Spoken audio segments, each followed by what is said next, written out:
Hello there, Birdie here with another video. This time we're discussing a Leeds by example GBHL 80 tournament that myself and Ryan are running. Say hello, Ryan. Hey there, nice to be here. Thank you for having me on. Fantastic. We've got a preview for you today and we have a plan as always. So we're going to outline what the tournament is and the details.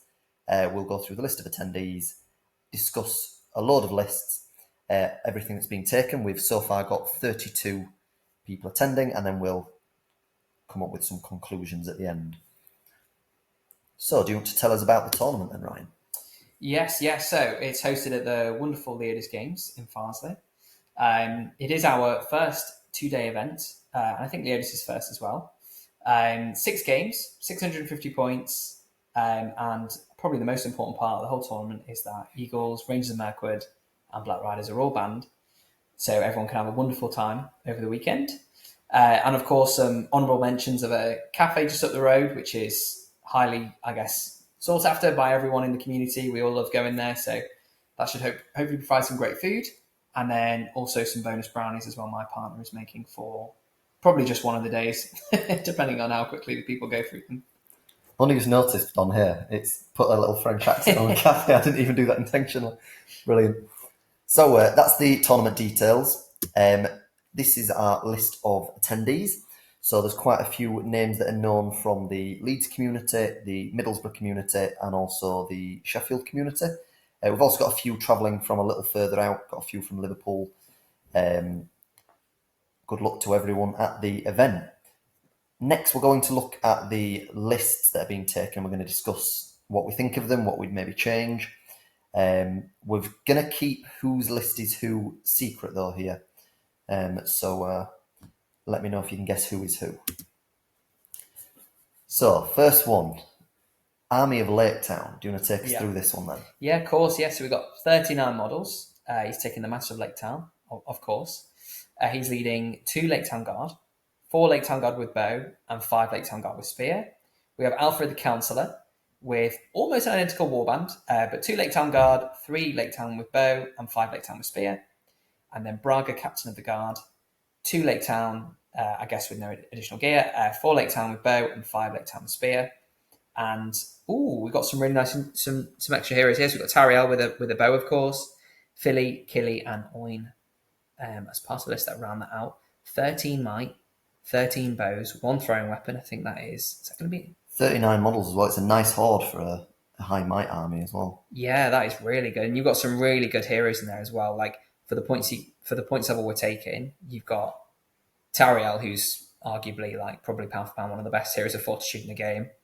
And then Philly and Killy as well, who I don't know what defense they are on this list, the D7 or D8. I think the defense 5 or 6 actually. It's quite low. Oh, okay.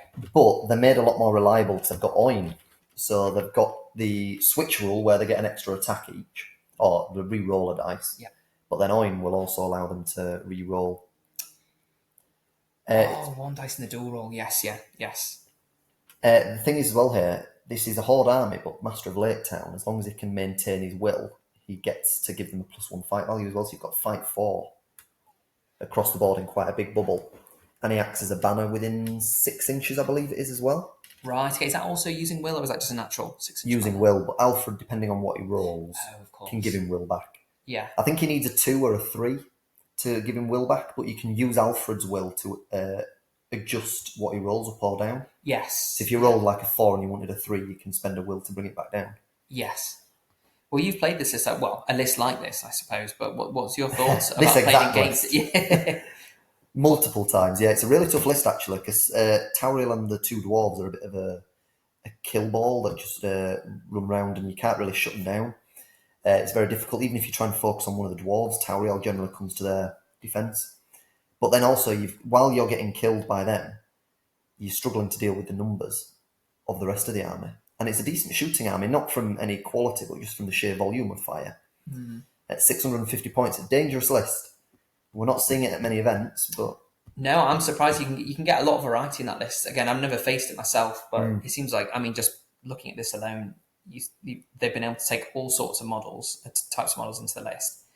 And I mean, 13 might at 650 points with getting that model count is really good. And also being able to generate Fight 4 across the board as well is going to, it's going to tie you with obviously everything except elves, right? And obviously you're going to outfight all the cheap orcs and stuff. So you can almost out-horde the hordes potentially.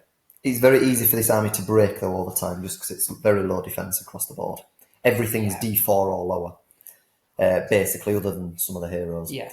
Also, Master of Lake Town can run away if you break very easily. It's like Courage 2, like 8+. Yeah. So. Fair enough. Moving on, next list we've got is a Far Harad list, so legacy list. 647 points, didn't quite reach the points level. They've got 27 models, 2 Mahud Kings, both on a dangerous war camel, 12 Mahud Raiders each with the War Spear Lance, and then 1 random half troll in there, because why not? Only 4 might in the list, because the Kings only have 2 each. So considering this list generally wants to be moving first and charging and moving around and doing the impact hits, 4 might's a bit low.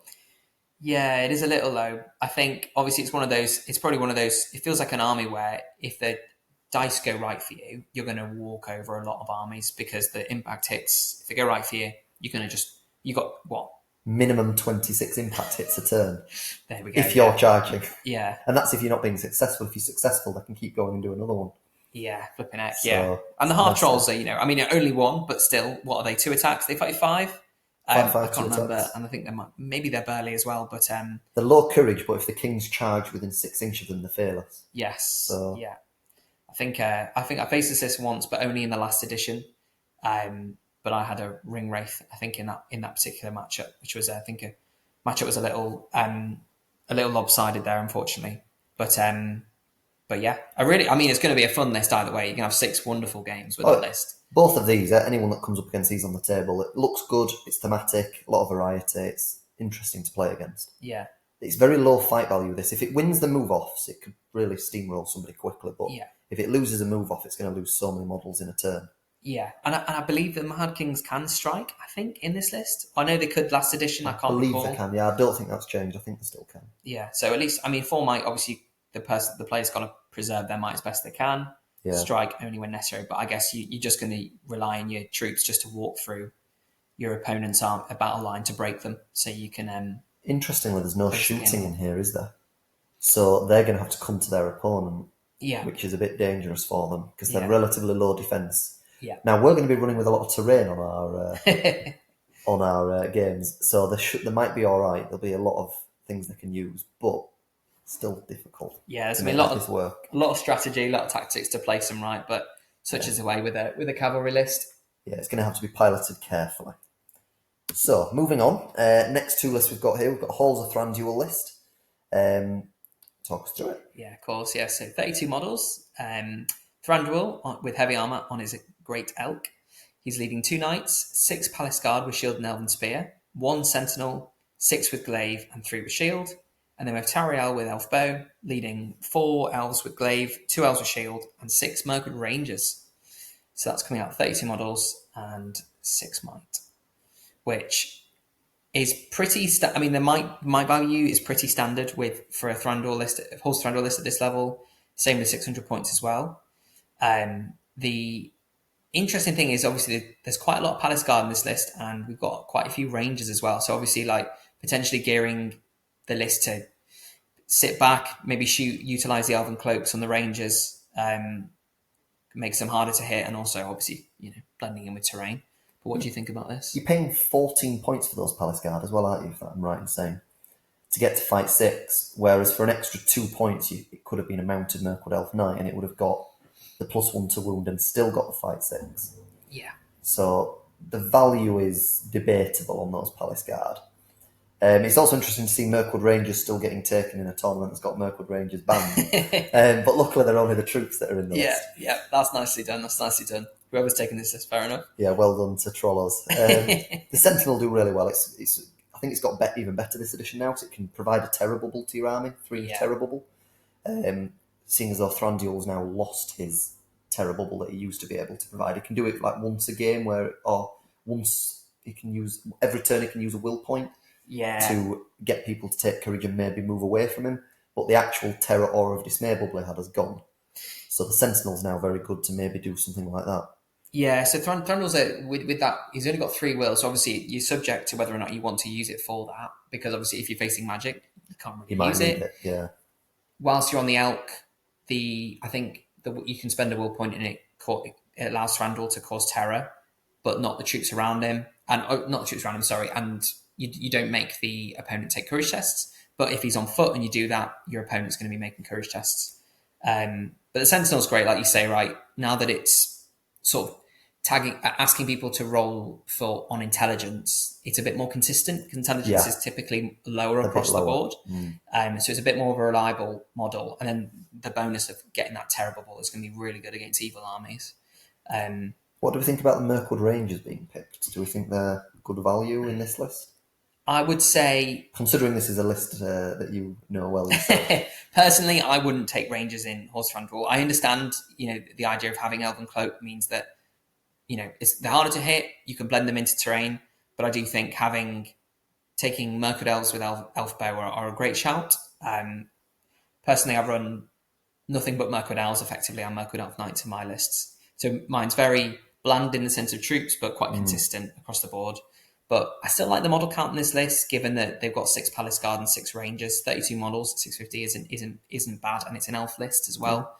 But I think it's a bit of shooting as well. Yeah, I think I'd take maybe an extra knight or 2 and maybe take a couple more shields as well to give myself more d6. One thing that maybe is worth commenting on, there's no Legolas in here as well.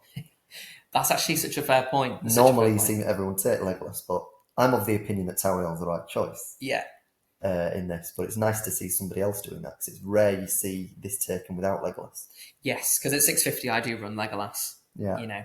Like the awful person that I am. So, so yeah, fair enough. I guess as well that taking the more expensive troops maybe balances that out, because they need to fill the war. They've only got limited warband space, so they take more expensive models to balance up and get to 650. So yes, are they maxed out warbands? They're not. Are they X's 12 for her? It will be at 32. Yeah, it's maxed out warbands as well to come out with dead on 650. Yeah, pretty good. Yeah, no, it is pretty good.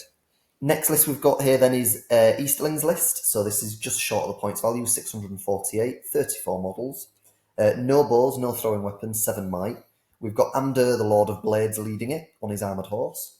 7 Easterling cataphracts, which is an immense number of those. Easterling captain with 11 Easterling warriors with halberd and shield, a banner, and an Easterling captain with another 12 Easterling warriors, halberd and shield. Decent model count for how good quality the army is. The will have +1 fight, being near Amber, who's a dragon knight.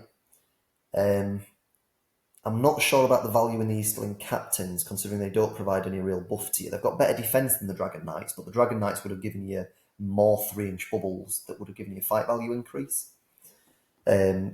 Additionally, they can strike and their fight 6. A little weaker to magic, a little less durable with no fate, but it's a very interesting build, this one. What do you think? So I think at 650, I think obviously you've got good might, I guess, as well, balancing out might, right? So you've got good might, 7 might at 650. Obviously, if you'd taken the Dragon Knights, the might would be lower. But the Dragon Knights are certainly, obviously, the more killier models, and obviously they're going to provide buffs to your army if you're going to take the Black Dragon upgrades. 7 cataphracts is quite a lot for there's a lot of cab, those. I mean, a lot of mobility. It's going to be quite a hard hitting force.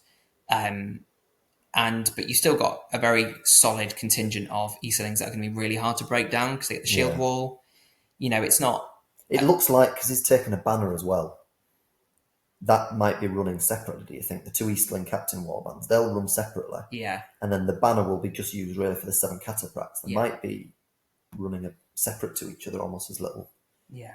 A split army force. Yeah, I mean, it's great to see Amdur, because last edition he was sort of pushed to the side, wasn't he, with Great Host of the Dragon Emperor. So it's nice to see him. He's got a really good profile. It's going to be great to see him in action at the weekend, because Elven Blade now with the falchion that he's got. Yeah. I don't know if that's how you pronounce that. Maybe I'm wrong. No, I'll let you run with that. I'm not going to try it myself. But it's an Elven Blade anyway. He also wounds all heroes now on a 5+, no matter what their defense is. Yes. Which can be really nice if you come up against really tough high defense. Just say you come against Thrall, D9 or something, or D8 Erebor Reclaim stuff. It's like, nah, mate, I'm wounding on a 5+. Yeah, So it's like a truck as well. 4 dice in the charge. Yeah. It's going to be really hard to deal with. But Dwarf heroes beware. If he knocks them absolutely. down, 8 dice needing just 5s, then he can put out some It's damage. brutal. And if it's a hand and a half, can he 2-hand for 4s maybe potentially?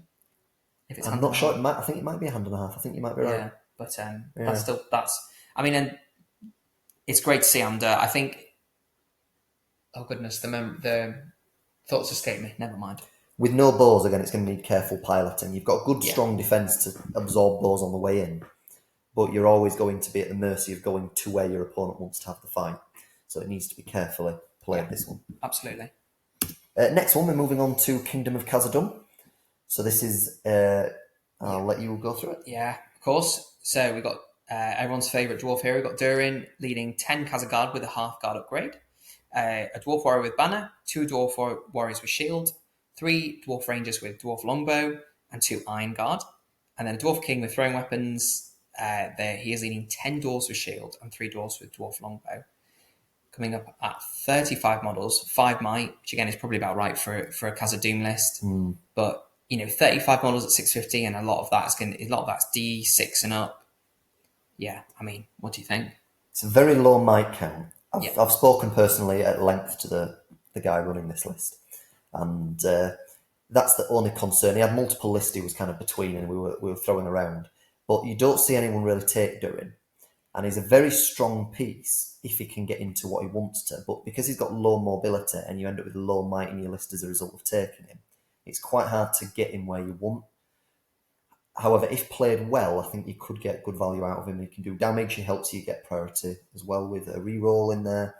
He's got his own reroll in the dual roll, so he's very consistent and reliable. It's hard to take him down at D9, I believe he is as well, with Mithril Coat. Yeah. He also has given you the half guard.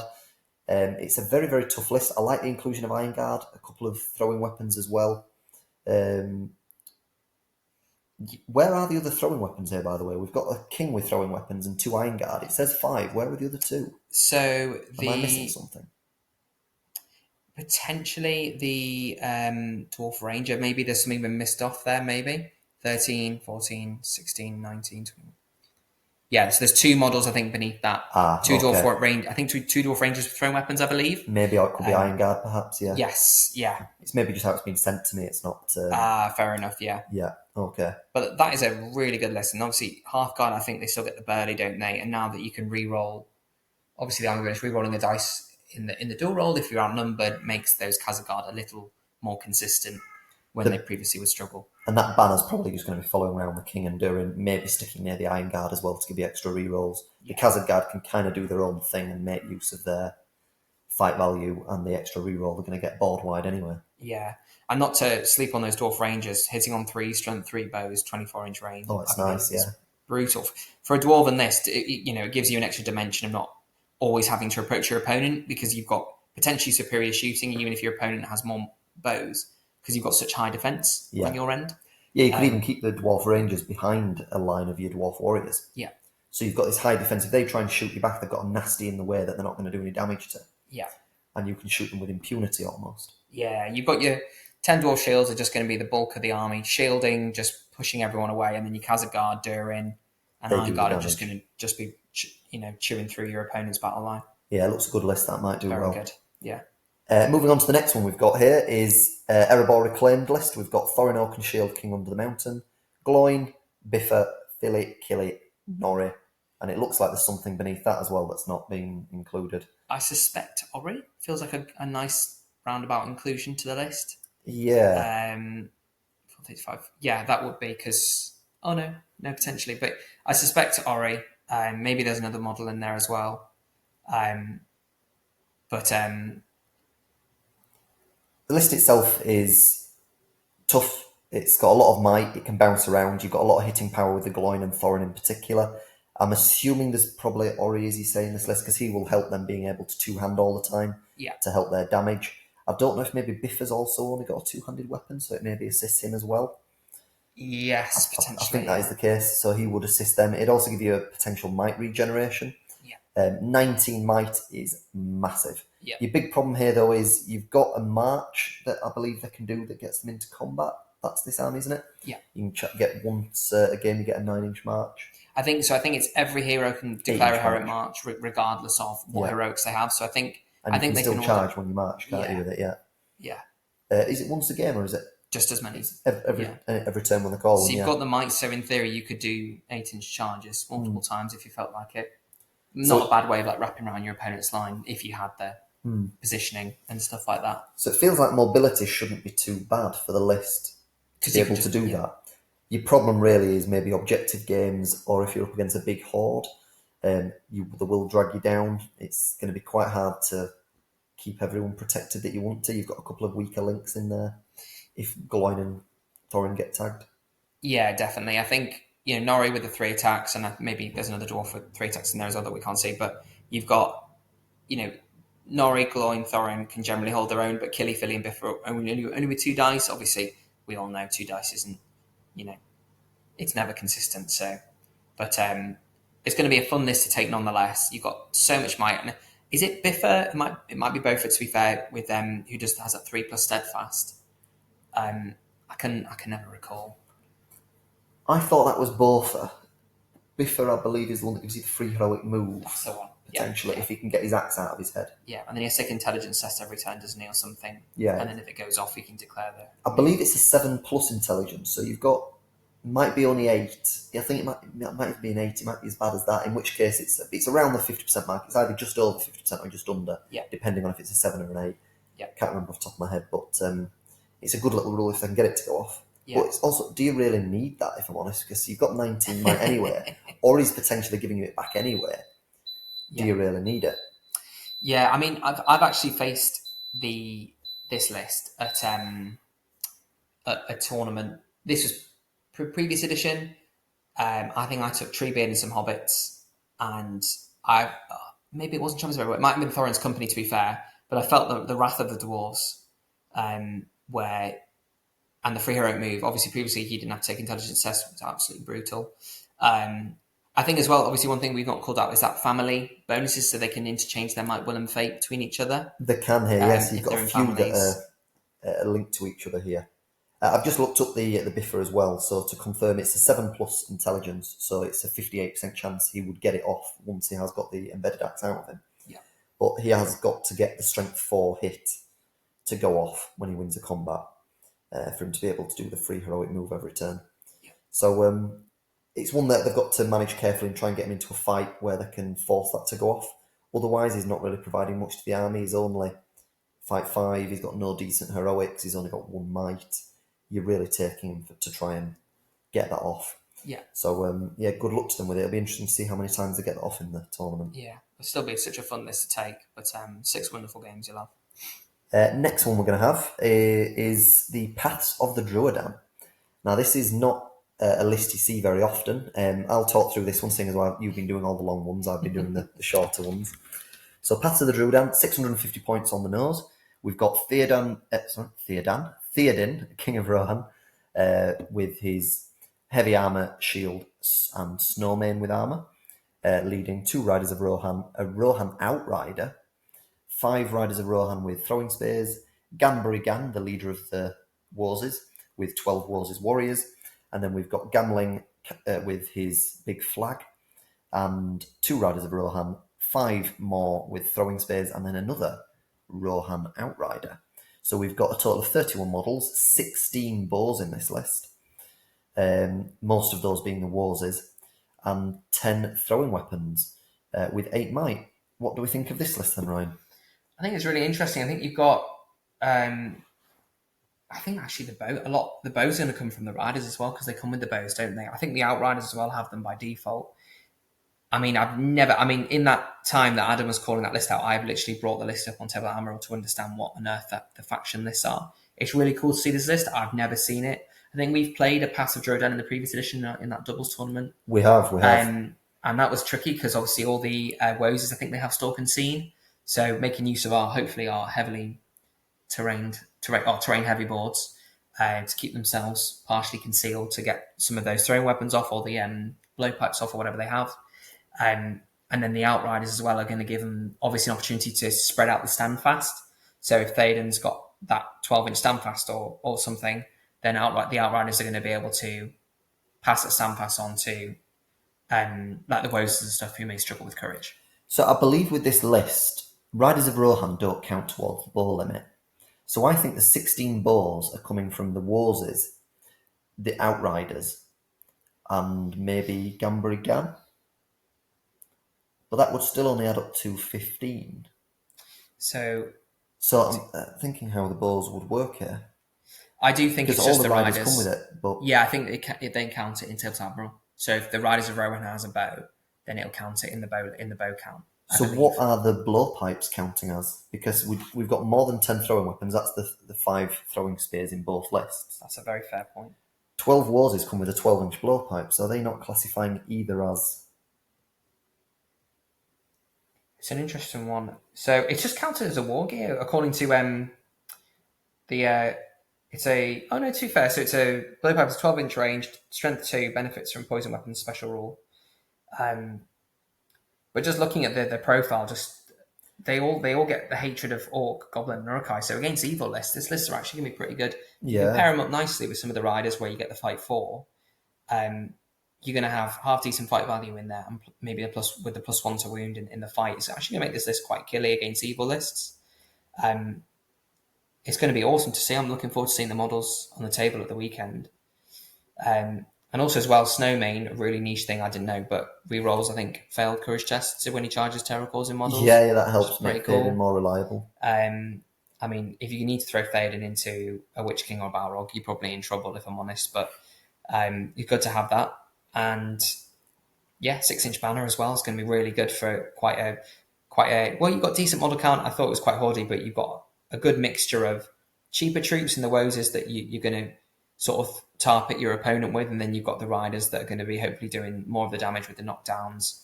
You've got a nice mix of Cav and infantry that are going to be good to help your tactics out, so you're not completely one-dimensional with like just Cav, for example. Yeah, it's very interesting list. It's interesting to see how they do at the tournament, how they play it. We maybe have to keep an eye on them on the tables, whether they choose to run it more as a skirmishy sort of army. The Woses aren't the quickest with them being all on foot, and they will die very quickly if they're in combat, fight 3, defense 3. But could do all right. And I think you are right, the 16 bows are all from the Riders and the Outriders. And then the Woses Warriors, it looks like the blowpipe is more like a special ability. It's not classing as a throwing weapon or a bow. Right. It looks like it's more of just a special ability. So nice. So this is a very, very shooting army. Yeah, if it wants to be.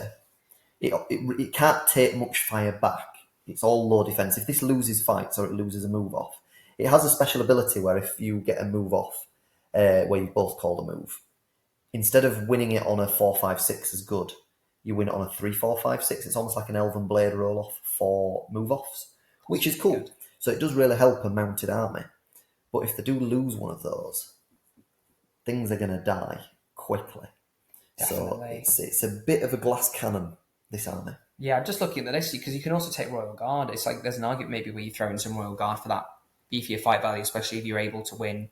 And you can take Eomer in the list as well. I appreciate you've only got 650 points. Even just the higher defense and the bodyguard to guarantee that you're going to sit on an objective. Yeah. But the D6 would make you a bit more survivable if you do lose one of those move-offs. Yeah. But anyway, similar sort of list. Moving on to the next one.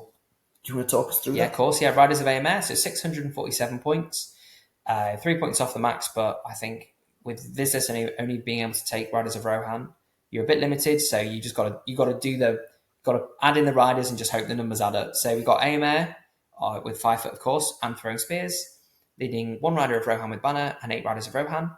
And then Gandalf the White and Shadowfax leading 9 Riders of Rohan. So that's 20 models, 18 bows, and 6 smite. And of course, with the free heroic combat every turn as well. I like this list. What do you think? We've actually got 2 of these turning up to the tournament, and they've both gone with a different build. There's also interesting, this is the list with Eomer with throwing spears. The other list we're going to show, it doesn't have them in with throwing spears, which is an interesting choice. They both hit very hard. Having the banner behind them will help make them a bit more reliable. The numbers are a bit higher. You've got a lot of bows. It encourages you to play as a bit of a skirmish army, but the special rule, you want to get into combat with the sun blinding the opponent. Yeah. The free combat's amazing. Gandalf can help protect you. He's got an answer to everything that you're going to face. It's just a case of can you hit hard enough, quick enough. because you can't take a punch back. It's a bit like the previous army. Yeah, so I'm just looking at the list as well. You could probably, to improve the efficiency, is take one rider with a throwing spear potentially, because I think it's an extra 2 points. So it takes you to 649. Might Good just point. be like model composition. Maybe they don't have anything with a model with a throwing spear. But yeah, I like this. I think because I'm currently in the middle of figuring out how the heck to build this. So it's great to see some riders of Eomer in the tournament. We've got. I think that the interesting thing with this list is that when you call that to the Sun Rule or whatever it's called, you need to almost try and break your opponent in one go for this army to succeed in a way. They've got good enough model count where they could probably unleash a charge, call that once a game rule, but still have a couple in reserve so then they can counter charge should they lose the move off next turn. Because as all things with cab armies, once you've done your charge, you're in there, and there's no backing out if you lose the move off. So there's always a chance you get tar pitted. But having a couple of guys at the back that you can charge with afterwards is never a bad thing. Reserve counter-charge force is always useful, just to give you a little bit of protection for the next turn. 100% agree. It'd be interesting to see how they do with the 6 might as well. It's a bit lower than a list we'll come on to later on. That's always a big question with this list. Do you go for a higher model count, or do you get more might in the list? Yeah, it's a tricky one. Sorry, just one more thing. I think one great thing about this list is a 12-inch move from Eomer and Gandalf. Having 12-inch mobility on that. Oh, yeah. It's weird how much difference that 2-inch makes. Yeah, it's huge. You do feel it when you play. Especially when you're playing against it, it's such a big threat to consider. Yeah.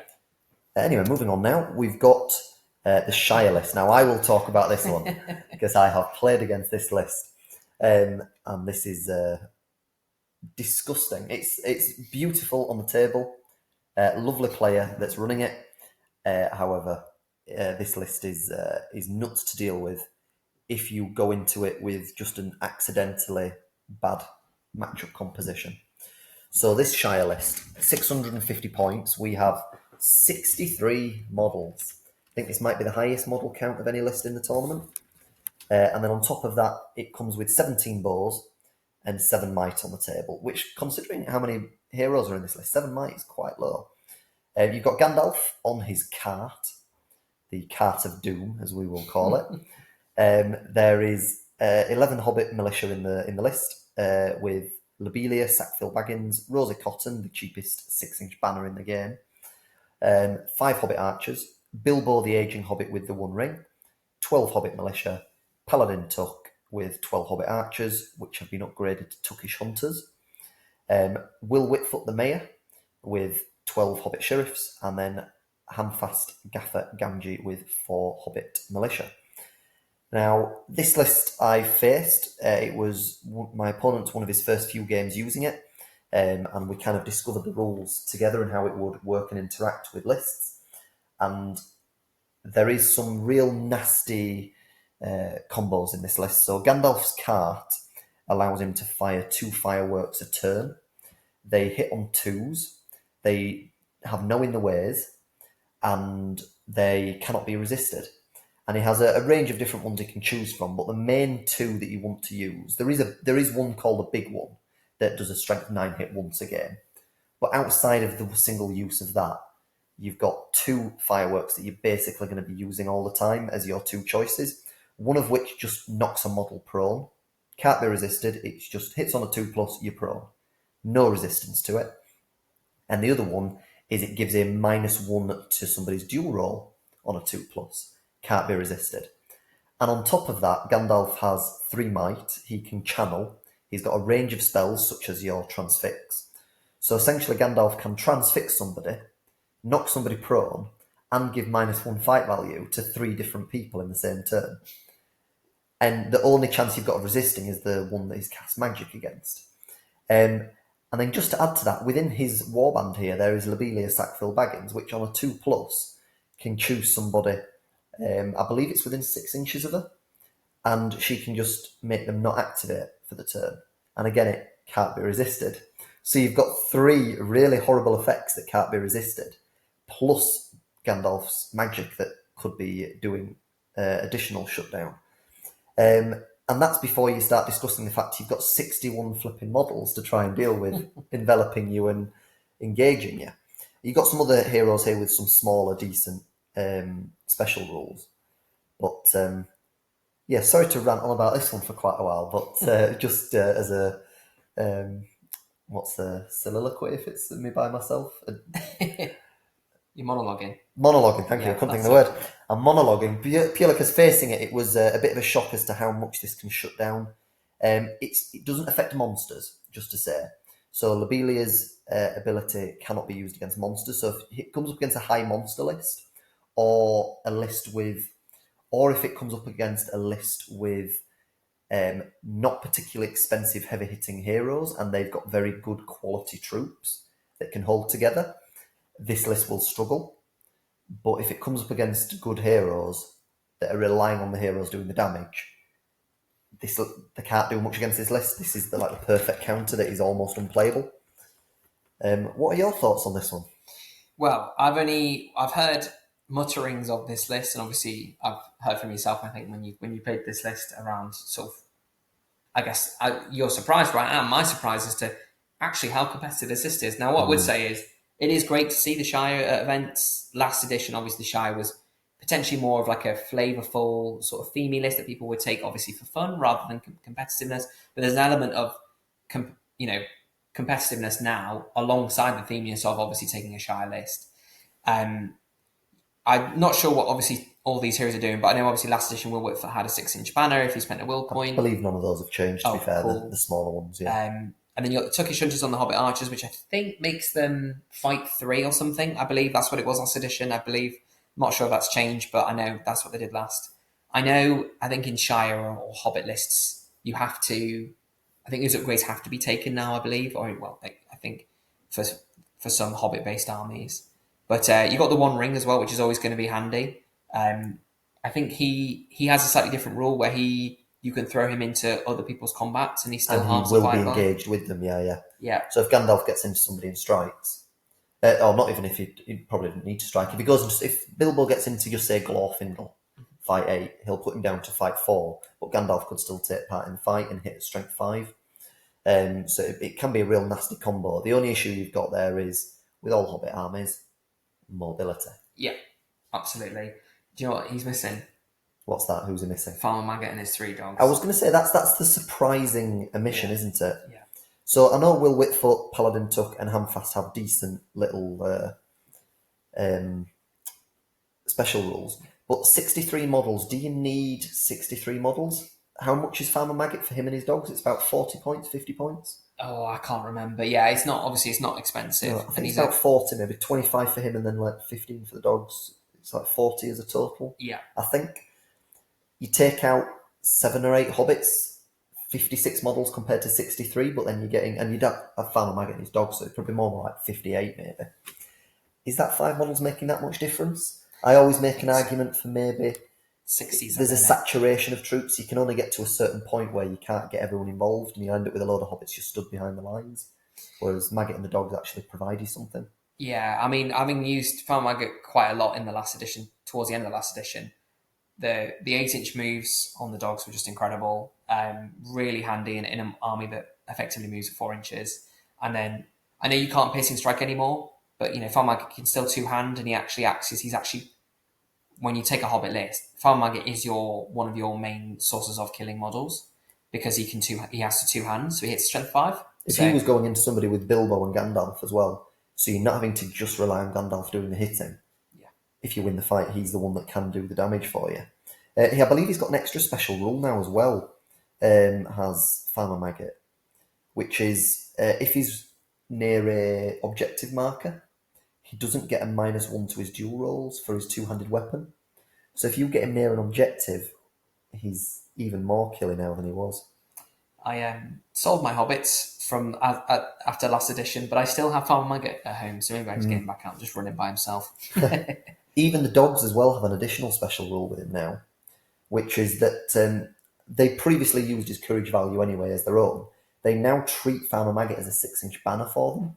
So your dogs are now actually 2 attacks as well, essentially, as long as they're staying near him. Which you would generally do unless you're tagging objectives up generally with Farmer Maggot. Exactly. That's a great... I mean, I'm looking forward to seeing it on the weekend, just dominating the board because of how many models they've got. But I'm sure they'll have a great time. What we're saying is we've just spent this time discussing his list, and instead we've discussed Farmer Maggot and how you should have taken him. So, but yeah, I expect this list to do very, very well. From us looking at all the lists that we've got attending, there's not many monsters being taken, and the only big weakness really to this list is if it faces monster heavy armies or really high quality Horde armies, but there's not many of those about. So I expect this to do very, very well. No pressure. But if you do fail, it's because you didn't take Farmer Maggot. Yeah, absolutely. So do you want to tell us about the next list anyway? Yeah, of course. We've got Far Harad, so 32 models, maybe an exact replica of in terms of model count from the previous army of Far Harad we looked at. Maybe I'm wrong. 4 might still. I think the one might have been 34 to 32. Okay. It's very similar though. Because we've got Mahud King on War Camel, leading 6 Mahud warriors with blowpipe, 7 Mahud raiders with war spear, and 2 half trolls, and they've exchanged their hand weapon for 2-handed weapons. And they have Mahud King on War Camel with 6 Mahud warriors with blowpipe, 7 Mahud raiders with war spear, and 2 half trolls, and maybe potentially the exchange again, maybe as well. Given it the same value, I think 32 models, 4 might. Just look at this. I think you might be right actually, because the Mahud Kings, I believe, they're only maybe Valors, or maybe one makes a legend, one's a fortitude. I'm assuming they're both Valors, so you'd max out on 32 anyway. Because he's taken Mahud warriors with blowpipes, that's probably less points cost than the raiders. That's allowed him then to get the half troll. So I think you're right. Yeah, probably was the same model count as before. Yeah, it's cool to see it though. Cool to see Far Harad. A couple of those armies in here. Different build as well to this one. Again, the blowpipes, as you notice here, is not classifying as a bow or a throwing weapon. So blowpipes, it seems, it's their own little special rule. They sneak in there without affecting it. 12 bows, essentially. They're only 12 inches, but they hit on 3s, I believe. They're only strength 2, but they hit on 3s, I believe. So they are very accurate. Yeah, poison. You're not as well. quite at the mercy of your opponent picking the fight. Poison as well, as you say. Again, big problem, he's still only 4 might. Yeah, I think that's going to be a running theme with sort of a list where you take in the Mahud King with the raiders and stuff, because you're looking for that fearless bubble, because that sort of keeps your army together. Because obviously they are very low on courage. 4 half trolls in this list is nice because you've got some good hitting power, so they can deal with against some of your opponent's bigger, maybe not bigger heroes, but maybe stronger infantry or just or having a 2-wound model as well. It means they're more reliable to actually stick in where you've left them. There's a good chance they're going to be there next turn, even if you lose the fight. Yeah, definitely. Yeah, 2-wound models are brutal. Facing Beorn into the 2 wounds for the first time was an interesting experience. Considering this is a 650-point tournament, and Mahud Kings are quite cheap, even on the War Camel at 95 points for what they give you. If you were building this yourself, would you consider running 3 Mahud Kings if you were building this yourself? We'd have to see how it came out, and I know you maybe would lose a bit of model count, but would 28 models, for instance, with 3 Mahud Kings, and taking a little more infantry and downgrading on the raiders, be more effective? Or do you think this is the more optimal way of doing it? That's a good question. I think variety is a spice of life. So I would say varying your warbands to have a bit of a mixture of things, because it gives you more answers to what your opponent's going to be bringing.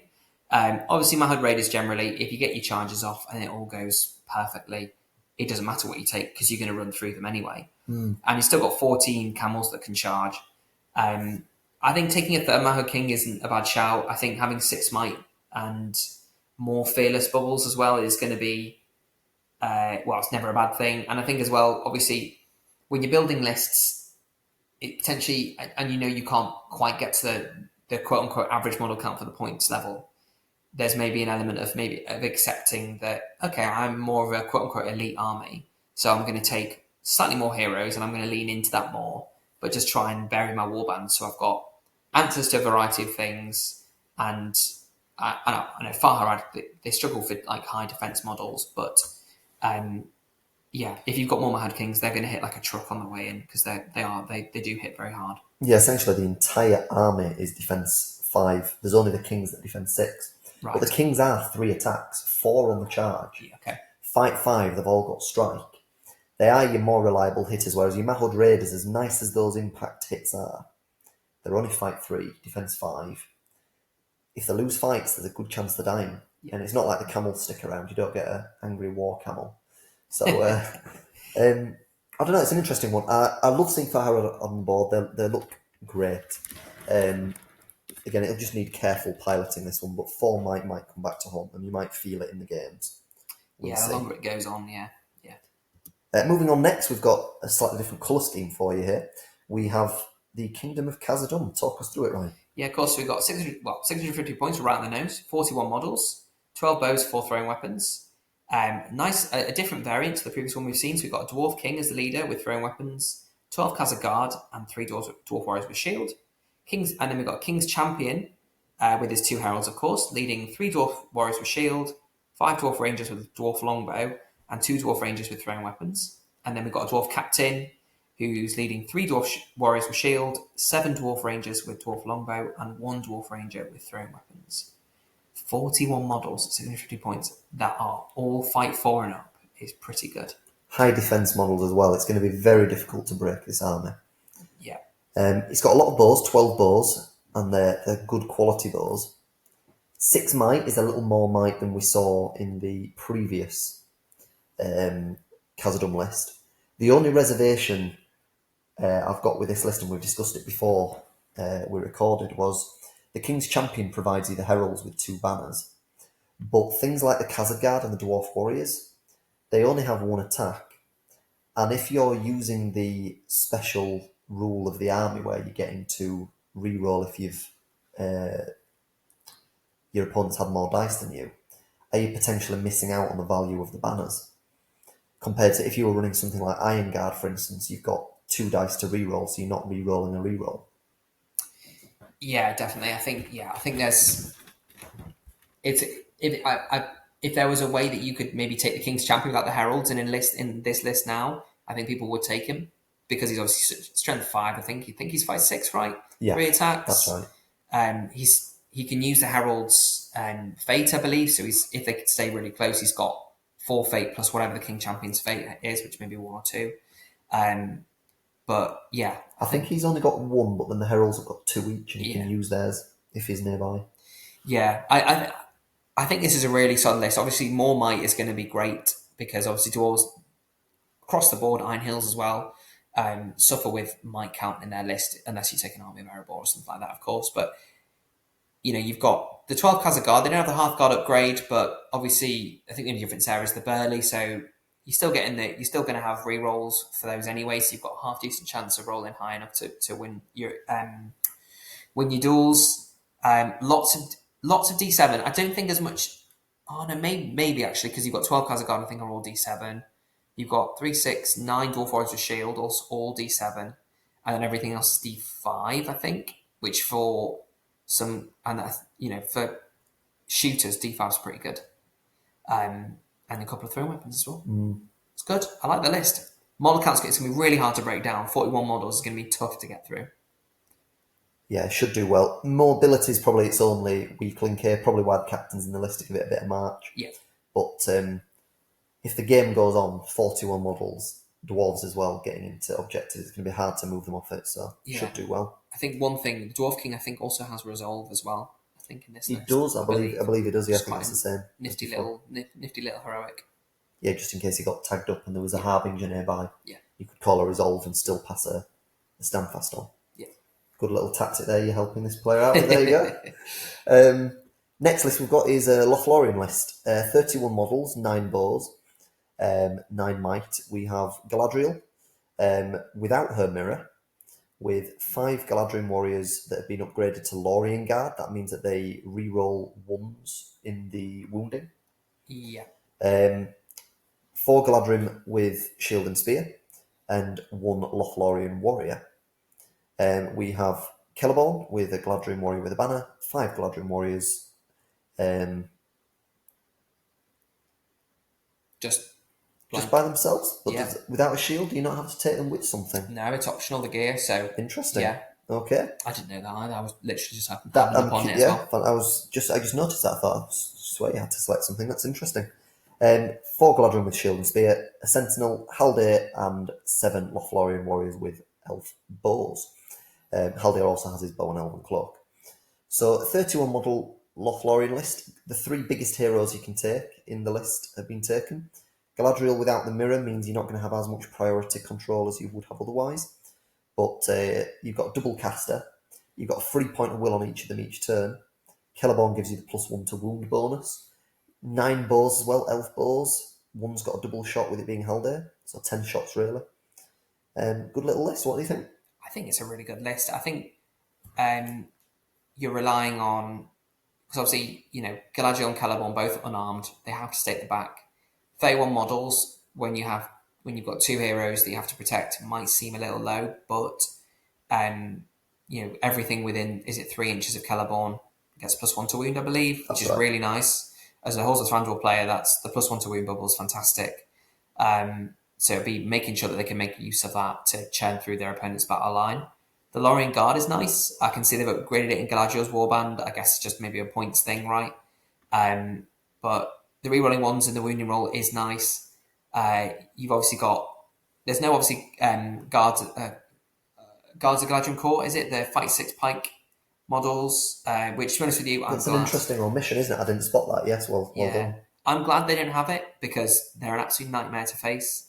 But I like this list. I think, it's always a toss-up with Lothlorien whether you accept that you're an elite list and take under the model count, or you try and hoard out, right, and take some of the cheaper heroes. But they've got a banner in the list. The Sentinel's going to do a lot of work for them. It's just getting the maximum amount of value out of Celeborn, and his positioning is going to be critical for the list's success. Yes, 100%. The list is very much geared up to be a kill or be killed list because the Lothlorien Guard haven't been upgraded to have any war gear, so they're also D5. Your Galadriel warriors in Celeborn's warband are also just D5. So you're leaving your elves at the back less defended than your guys at the back with the spears. So your guys on the front line are actually lower defense and easier to kill. So any fight they lose, there's a good chance they're going to die. And when elves die, it really is felt. They've got a decent amount of shooting. You can reduce the numbers of the opponent on the way in, but it's a very interesting way to build it. Maybe they're banking on 2 dice plus a banner. They'll win more fights than they'll lose against opponents, and they can just put their hitting power out. Yeah. Maybe they're going to just be two-handing all the time. Yeah, good point. Yeah, because if you're two-handed near Celeborn, you'll get a +2 to wound. The ones outside of that will be +1 to wound. It could be a case of, right, I reckon my army can outkill better than my opponent can. Yeah. And just take that risk and don't take shields and extra war gear, maybe. Yeah, I feel like with Lothlorien, similar to Halls of Thranduil, where the Lothlorien warriors, they're only D3. You do get, obviously, I think you get Elven Cloaks with those guys, as default. But is there an argument where you just take the normal Galadriel warriors with bows? You're still hitting 3+. They are D5 instead of D3. And, they're actually not bad in a fight because they can still two-hand. Maybe the you could just keep them as a front line, but then I suppose your front line wouldn't be as mobile, would it? Because you'd be almost tempted to only move 3 inches at the board to still shoot, and then you might miss out on objectives. Yeah. But there's definitely an argument for it. Yeah. Yeah, it just feels like Lothlorien's it's an interesting one to build. Now that obviously they've released the rest of the models, there's more to take. I like this list. I'd probably take a few more D6 in there, like you say, right? I'd probably drop a bow or 2. Well, personally, I swear by D6, I always would, but I'm very interested, more than all the other lists we've looked at so far, I'm very interested to see how this one gets played on the table. Yeah. Because it seems a very deliberately built army like this. Yeah. No cav, though. That's the only thing. No cav. But you've got lots of magic that you can mess around your opponent's mobility to maybe stop them from getting round you or something. But I don't think there's any march in the list. Potentially Haldir's got march, is it? Purely because he marches to Helm's Deep to help them out? Maybe there's a thematic argument for that. He doesn't have march. I can't confirm. Games Workshop, what are you doing? You should have given him march. He literally marches to Helm's Deep. There is no march on the other heroes, so there's no march, no mobility on cavalry, so yeah, that's a little bit of a drawback. So good luck to this player. I'll be very interested to see how this does. Yeah, definitely. Moving on, next we have the Army of the Great Eye. I'll let you go through that. Yeah, so 649 points, 40 models, 8 points of mine. Knight of Umbar is the leader on horse. He is leading 5 Mordor Uruk-hai with 2-handed weapons, 1 Mordor Orc warrior with banner, and then 5 orcs with shield and 3 orcs with spear. And then we have Razgush, war leader of the north. leading a bat swarm, 1 giant spider. That should be fun to look at on the table. Yeah. Spiders always are. Yuck. 5 Morannons with shield, and then 5 Mordor orcs with spear. Good bit of d6 in there. And then Gorbag leading 6 Mordor orcs with shield and 5 Mordor orcs with spear. So yeah, 8 points of might. That's a good might count, very good model count. You've got some two-handed weapon. You've got Mordor Uruk-hai with the two-handed weapons. They're going to be very killy if you can pair them up right with some other with enough dice in the dual roll. Bat Swarm, obviously, great. Very annoying for opponents. You playing against them, and then giant 4 spider. wounds on them. Yeah. 4. Oh goodness me. Yeah. Only low defense, but still. What do you think as a bit of Army of the Great Eye player recently? Yeah, a bit of a connoisseur of this one myself, and after using the Razgush Bat Swarm combination in a slightly different way to this list, I'd make this one of the favourites for the tournament, just on how it's built. Knight of Umbar, you have to take a Ringwraith as a leader in this list. Knight of Umbar is now a good caster. Previous edition, he wasn't very good at casting. He now is pretty decent, at least at the basics anyway. So your transfixes, he compels, he's pretty good at. So if you need to pull something off, he can. He's got the rule where he doesn't lose will if he wins a fight with the Armour of the Sundered Land. And on top of that, he's got the combat mimicry, which allows him to match characteristics from an opponent he's fighting. He can match their fight value, he can match their strength, and he can match their number of attacks, which when charging on a horse means he could go into a Balrog or a Cave Drake. They've got 4 attacks. He would have 5 against them and match their fight value and strength if he wins the fight. And then you pair that up with a Bat Swarm, where he could half the fight value. Razgush can get in there as well. Razgush has Elfbane. He also nullifies Elven Blade roll-offs as well. Those 3 as a combo is pretty nasty, and it's nigh on unstoppable if the player gets those 3 into the right target. The drawbacks to this list, however, and I've discussed this at length with the player, is the Bat Swarm is quite low on courage. Most of the targets that the Bat Swarm is going to want to be charging will cause terror, and it's only 42% chance of actually passing a courage test, and that's if there's not a Harbinger nearby. If there's a Harbinger, it's even worse. You're down to like 28%. The giant spider inclusion, as much as despise spiders, it does have a 5+ paralyze that it can do every turn. If it stays still or if it moves, it's on a 6. Again, it might have a problem charging something with terror, with low courage, but you could get a cheeky paralyze off something big and then put in the Knight of Umbar to do a lot of damage to it. Final little comment before I'll pass back to you, because this is one of the lists that I can discuss for days. The Mordor Uruk-hai inclusion, so 5 Mordor Uruk-hai with 200 weapons. They can deal out a lot of damage, but do you really need all the extra damage in the list? I'm not sure. You could just take normal Mordor Orcs with 200 weapons. They're 3 points cheaper each, and they'd be hitting at strength 3 with a +1, so essentially strength 5. All you're really getting from the Mordor Uruk-hai is they're now going to be hitting at essentially strength 6, 4 with a +1. Alright, they've got slightly better courage, slightly better fight value, but is it really going to come, like fight 4, is it really that important? I personally don't think so. I'd also make an argument the Morannon Orcs, you're overpaying for those. You've got 5d6 models in the list, but is that really going to make much difference when you could just take Mordor Orcs? Could have got more models in the list, could have got a little bit of mobility.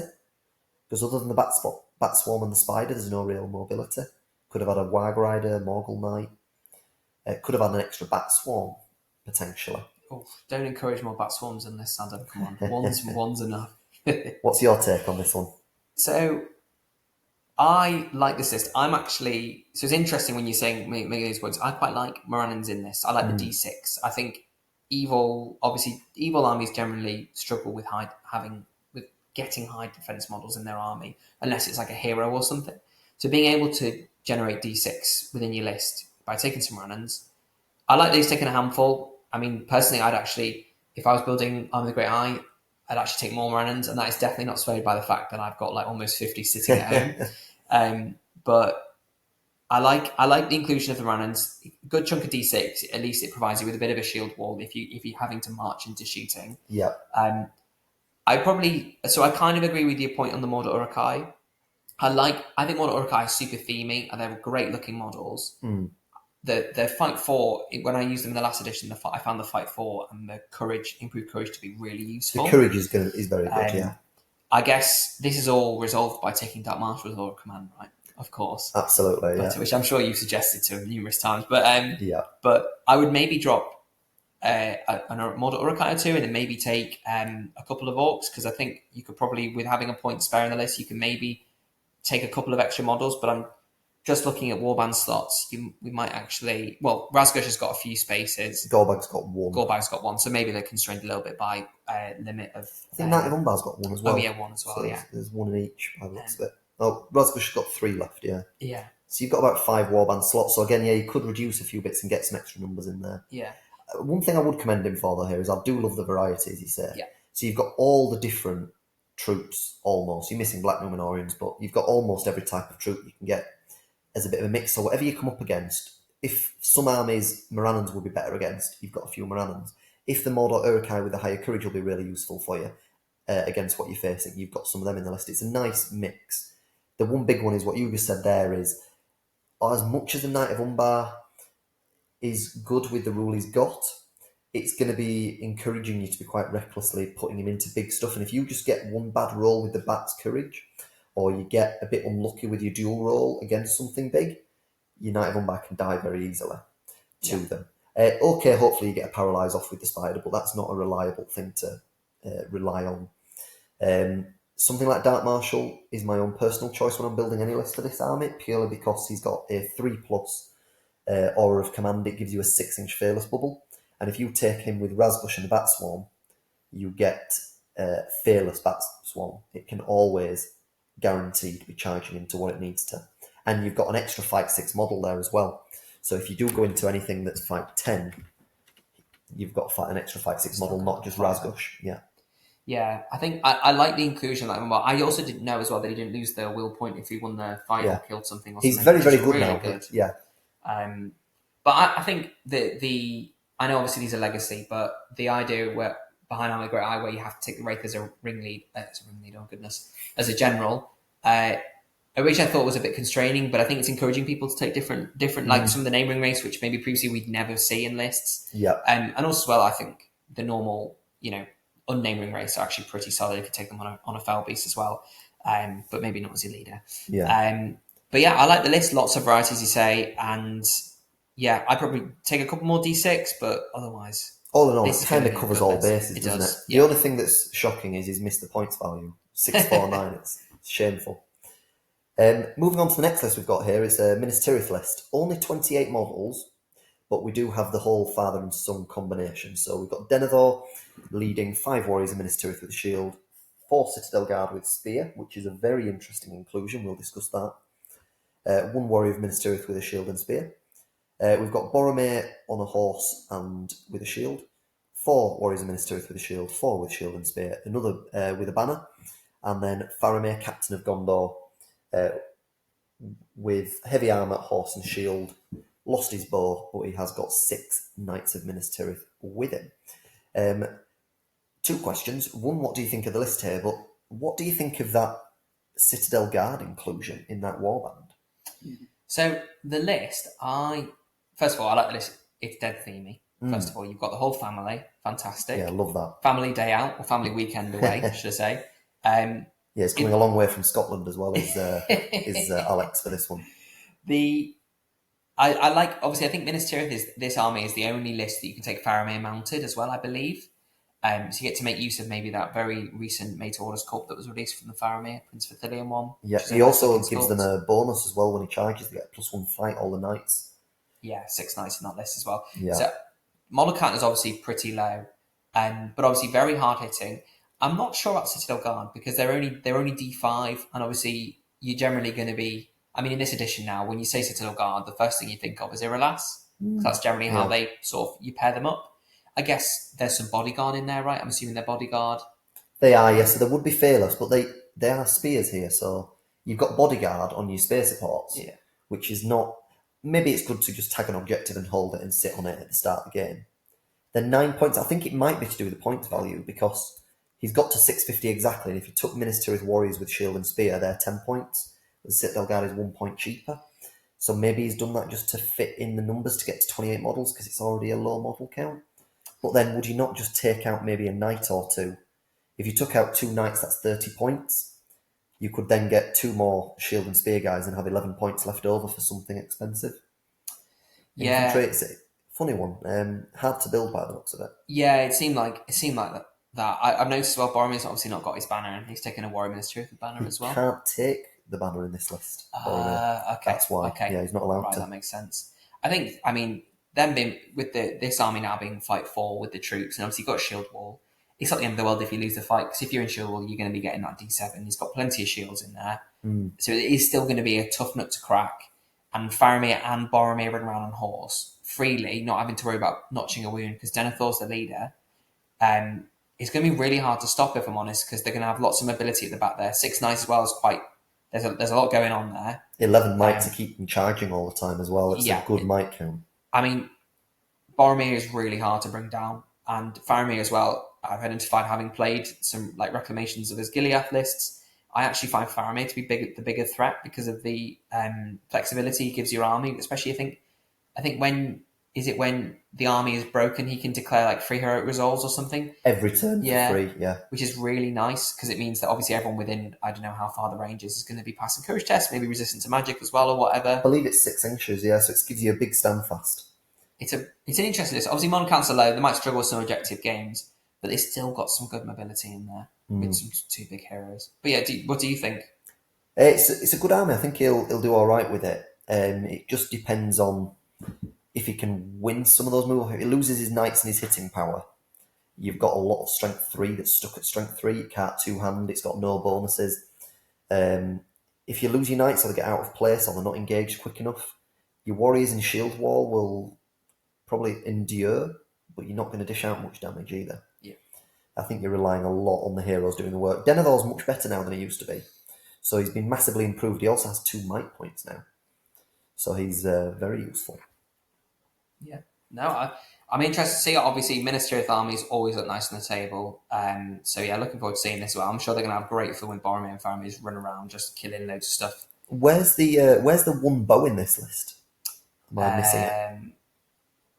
That is a good question. Again, it might be missed out. Maybe Faramir has a bow. Just say without when he. No, he's leading a guy. He's with leading a bow. somebody with a bow, maybe. I'm just trying to add the models up. He's got 19, 25, 26, 27, 28 now. Maybe it's registered Faramir as the bow. Maybe, yeah. But he's obviously not got the bow, so maybe that's why it's called out there as well. Yeah, if you're listening to this, Alex, just confirm for us, where is the bow in the list? Where's the phantom bow? Or is it just a tabletop admiral thing? Anyway, moving on to the next ones. We've got some long ones here. I'll go through the first one here. We've got Assault on Lothlorien, which is a 54 model. Musga leading 5 prowlers, orcs, goblins with bows and shields, 2-handed weapons. We've got Druadan with a banner, orc banner with some more prowlers, orc warriors, goblins with bows.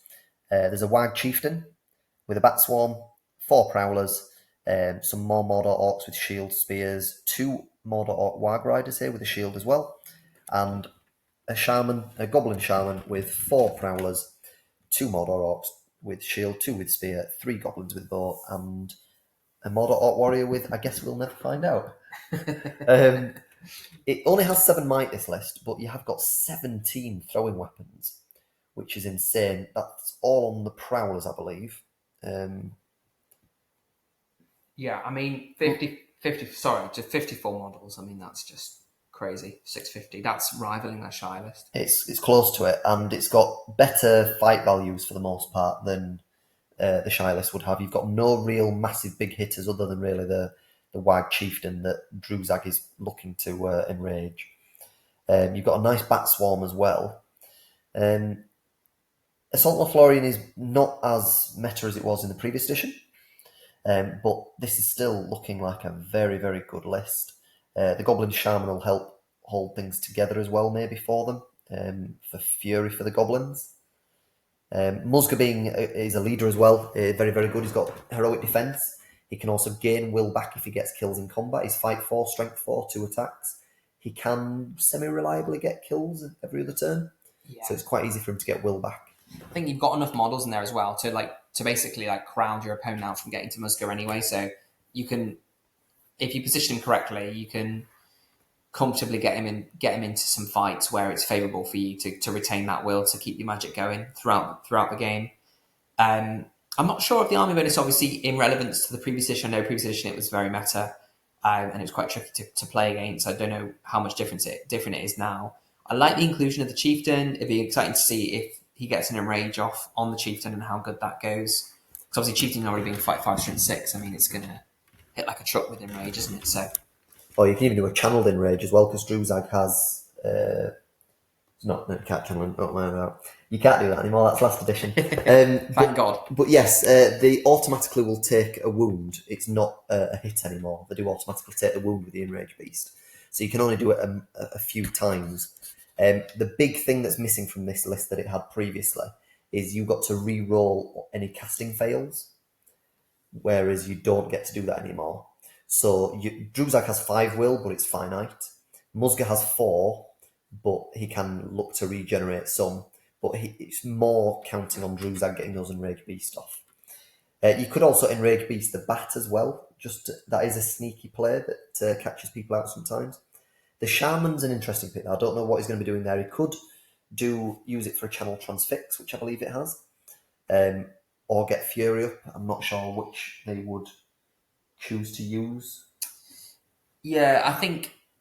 I mean, having multiple beasts in the list to be able to use that enrage is going to be useful because it's going to keep your opponent second guessing and I'm figuring out right, because the Bat Swarm's got that 12-inch mobility, right? So it can be anywhere it wants to be, really. And the Chieftain's got 10-inch move. It can't fly, but it's the next best thing.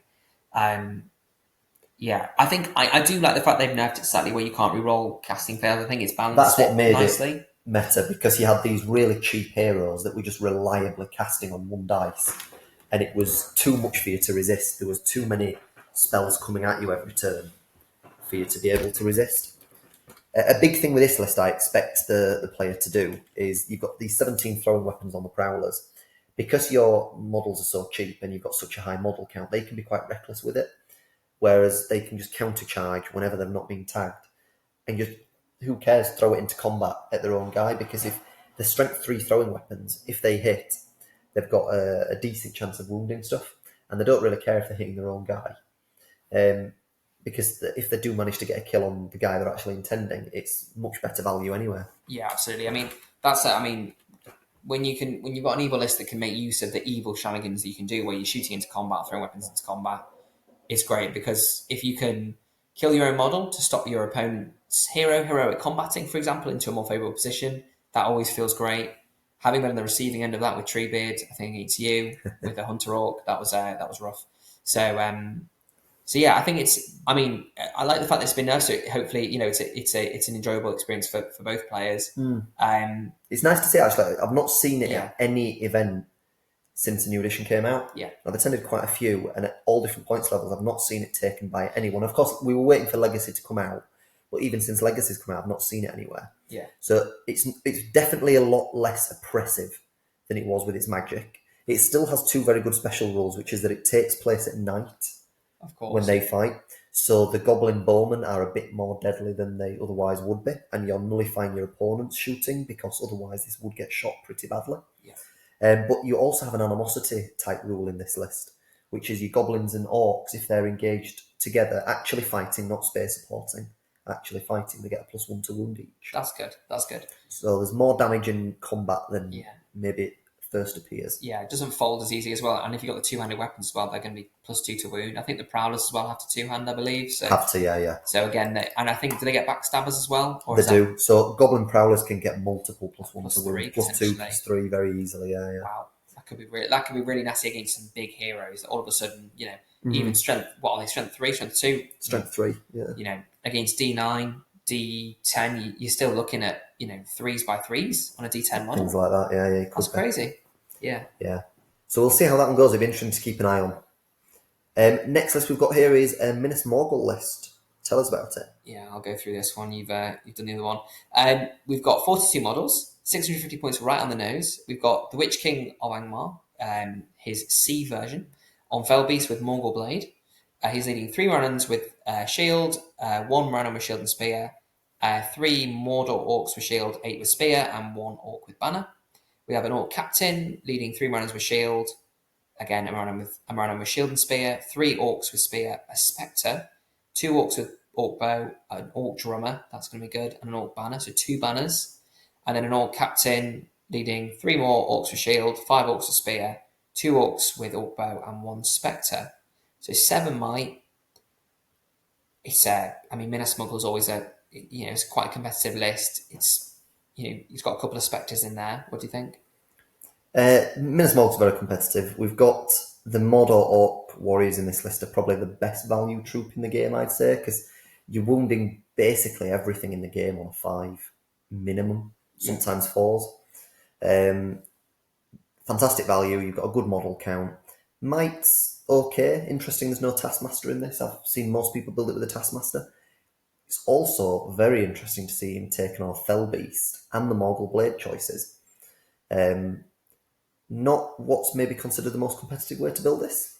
What's your take on that as a Fellbeast connoisseur? I love that he's taking it on a Fellbeast, but I do get what you mean. I think maybe there's because obviously with the Fellbeast you're pumping a lot of points. That's all. It's almost a third of the army that's on one model. So there's an argument there. But he's got 18 will, he's D8, 3 might, 3 fate. He's not going to be shaken off pretty easily. And the Fellbeast multi-wound model, right? He's got a couple of Spectres that can move stuff around, or for example, move stuff into the range of the Witch King, so you can hurl. And there's a lot of shenanigans you can pull there. One thing I have noticed is that I don't think there's any Orcs with 2-handed weapons. Now, I know obviously they wound on Blades of the Dead, but having faced this list with a couple of two-handers, it's a very good way of just like guaranteeing a kill, being able to two-hand and wound it like effectively on a 4, sometimes on a 3, right? Yeah. Especially if you pair it with Harbinger, all of a sudden you're going to be those Orc warriors who are 6 points are going to be killing stuff 2, 3, 4, 5 times their weight, sort of thing. I like it. Something that I'm going to contradict a point I made earlier in the in this video, which is I like the inclusion of Morannon Orcs in this one, a small contingent of them. So the 6 that has been taken with a shield gives you a nice D6 front line. This list can get shot at quite badly. It's probably its one weakness. So having 6 of those, you get some in the ways on your key stuff where your opponent might want to be shooting. That's great. It's a bit strange to me that there's a Morannon Orc with shield and spear in both the first 2 warbands. I'm not sure that needs to be there, and it's expensive for what it is. I also think only 2 Spectres running this list. They give you Fearless within 3 inches. Only 2 of them doesn't quite cover that much of the battle line. And when I say it gives you Fearless, it doesn't give you Fearless. Sorry, it just makes you automatically pass Courage test to charge Terror. Yeah. It doesn't they don't provide a stand fast if you break or anything. But the movement shenanigans they can give you plus that Fearless charging, I personally like 3, and also they've got very good Courage themselves, so they can get an objective for you.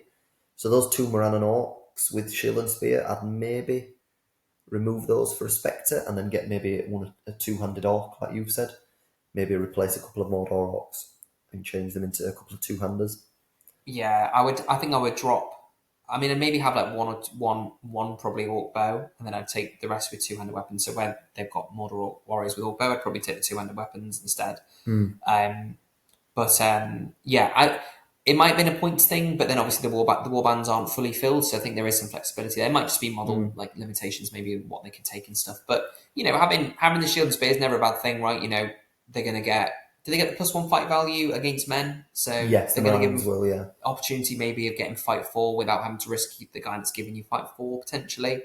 That's not a bad shout. Maybe that is the thinking. Yeah, that's a good thought. I hadn't thought of that. And of course the drummer as well, which is going to be fantastic. I don't know if the drummer. I was going to come on to that. Yeah, there's 2 big things here that we've got a drummer in the list and 2 banners.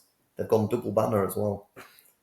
Yeah, that's going to be the 2 banners are going to be. So obviously in an evil list where you've got so many models, you can afford to take an extra banner because these troops are so cheap, and you kind of have to, right? Because your troops aren't that good. You want to maximise the chances of winning your fight, because if you do win the fight in this list with your Mordor Orc, you're probably going to kill. So giving it multiple rerolls across your battle line is going to be really important. Considering you might need to be aggressive with Witch King on Fellbeast, yeah, You might then need to be slightly more aggressive than you might like with the banner to make sure he stays near the Witch King, because he really wants the banner. So then it's nice to still have maybe a second banner that's still safe. Personally, I'm not a big fan of 3-inch banners on normal guys, and 2 of them is a big point sink. I think a Taskmaster would be maybe better in the list, but I can see the reasons why. If they play it well, they could make that work. Yeah, good for VPs as well, right? Anything that gives double banner VPs, if they can keep them safe, only being D5 is always a trouble, or D4, sorry. But if they can keep them safe, then obviously you're maximising your chances of winning the game, right? Because you're going to get 2, maybe 4 VPs from just having 2 banners in the list alone. And the drummer's a nice inclusion just to get this army up the board quick, considering it doesn't really have much shooting, and it's not the best against shooting either. Anyway, moving on to the next one, we've got 2 smaller armies, thank God. Here we go, we're happy about that. We've got an Army of Erebor, 29 models. It's a bit off the points count, but that's to be expected with Dwarf List. It's quite hard to get it on the nose. We've got Thorin III Stonehelm, leading 1 Iron Hills warrior with a banner and a shield, and 7 warriors with shield and spear. Gimli with 7 warriors with shield and spear, and 2 with crossbow. And then Gloin with an identical warband of 7 warriors, 2 with crossbow. Got 8 might, not 8 might, 9 might. 4 bows in the list with the crossbows, and throwing weapons, I believe that's on Gimli, not Gloin. Yeah. Only 29 models, quite low model count, but everything is extremely durable. You've only got 4 models D6, everything else is D7 or higher. Nasty. Thorin gives you essentially kind of like a Master of Battle similar effect. What do you think of this? I really like this. I like Iron Hills warriors, having taken them in Battle 5 armies, and obviously the Iron Hills army as well. They're actually, they feel expensive, but on the table, they're really hard to get rid of. Really, really strong. And I've just noticed as well, obviously all 3 of his heroes can go or are at least 3 attacks. So I believe they are all 3 attacks. Yeah. Gimli just needs to use a special rule, right? But yeah. I like it. And the 4 crossbows as well gives you a little bit of like, well, if your opponent's got no shooting, it gives you a bit of shooting superiority, of course, but they're very strong crossbows. Hitting on 4s as well, they're pretty good value, and you still D6, fight 4, strength 4, which is quite big as well, being strength 4 across the board here. Shield wall's brutal. D8 shield wall is absolutely brutal, and the banner's got a shield as well. Yeah, I think it's going to be really hard to break down. 29 models in a dwarf list like this won't feel so bad. Movement's always always trouble with dwarven lists, but that's just sort of the name of the game, really, with picking dwarves. I'm not sure if you can take goats in the list. Are you about to check that? I was going to see if Thorin had a march on him, actually, because it's interesting about the mobility. No march on him, okay, and can we take goats in this list? We can take goats in the list, actually. So yeah, that's maybe the only criticism we'd maybe give. 29 models is already quite low. It's difficult to get a high model count with this army if you're trying to take these 3 big heroes. That's maybe the problem with taking Gimli, Gloin, and Thorin, because you're paying half your points for them, and all your troops are extremely expensive. You've had to put a banner in there as well, which has added to it even more. So there's no room for any goats, but then you're missing out on mobility. There's maybe an argument for downgrading the heroes just a bit to maybe like a Nori and Dory type. That'd save you about 50 points, and then you could get in 2 goat riders and an extra Iron Hills guy. Yeah. And you'd be up to 32 models there. Yeah. And you'd have that little bit of mobility. Maybe there's an argument for that, but I do get Gimli and Gloin are very, very tempting, and they have a really nice synergy in this list. Oh, of course they do. Is it the army bonus? Is it? Yeah, there's a. That's very cool. Well, I saw as well that obviously everyone can declare a free hero at combat, which is nice. With them all being 3 attacks, it's going to be relatively consistent, obviously. Yeah. And then everything's going to have a spear, because everything in your list has a spear except the crossbows and the banner. Oh, it'll hit really hard when it wins fights. Yeah. It really wants to stay as a bubble around that banner, because Gimli and Gloin, if they stay within 3 inches of each other, they get to reroll all fail to wounds. Yeah, so I do get why this is the 3 you pick. And Thorin is a very, very good value here. 110 points is extremely cheap for what it gives you. Yeah. He is only 2 wounds, interestingly enough. Ooh. Which is a bit of a strange one for a hero of his size. He's got 3 fate and he's D9, but he is only 2 wounds. Yeah, D9 is brutal. I think what I'm discovering with high defense models is they become a little undone when your opponent brings +1 to wound to the table, because it doesn't matter what your defense is. Wounding even a D9 model needing maybe 5s by 3s instead of 6s by 4s or 6s by 5 or 5s by 4s or whatever, it just feels like you can counter it relatively well. But I think they've got just enough models to be able to stop themselves being overwhelmed. And as long as they can, obviously it's a dice game, right? The Iron Hills might lose fights and just their opponent might get lucky 6s, right, and kill them off. But if they can keep their opponent at bay and let the 3 heroes do all the work, I mean, Gloin's going to chew through stuff. Obviously, he needs a 6 in his dual roll, otherwise he's in trouble with winning the fight. Because might, I don't think you'd have to burn a lot of might to win the fight at that point. There's a lot of killing potential there. I think Gimli being able to two-hand, only having 2 dice, but being able to two-hand is really nice. It's going to do well at some scenarios, Yeah. but it's going to suffer at some others. The mobility one is going to The mobility is really going to... There's a lot of objective games now, and with the new scenarios, and a lot of them require a lot of movement. Yeah. And I think that's going to be its downfall. It's a good list and it'll hit hard. It might accidentally kill its opponents too quickly as well before it gets to objectives, which might be... it might almost be too efficient at killing for its own good. The 29 models looks low, but actually it's going to hit hard and be difficult to deal with this army. But it's just the mobility of being in the right place at the right time. It's probably not going to be. Yeah. But see how it does. Yeah, absolutely. The next one we'll come on to is a list after my own heart. Birdie's Horde, not Birdie's Horde. However, I'm sorry to say this list is a joke.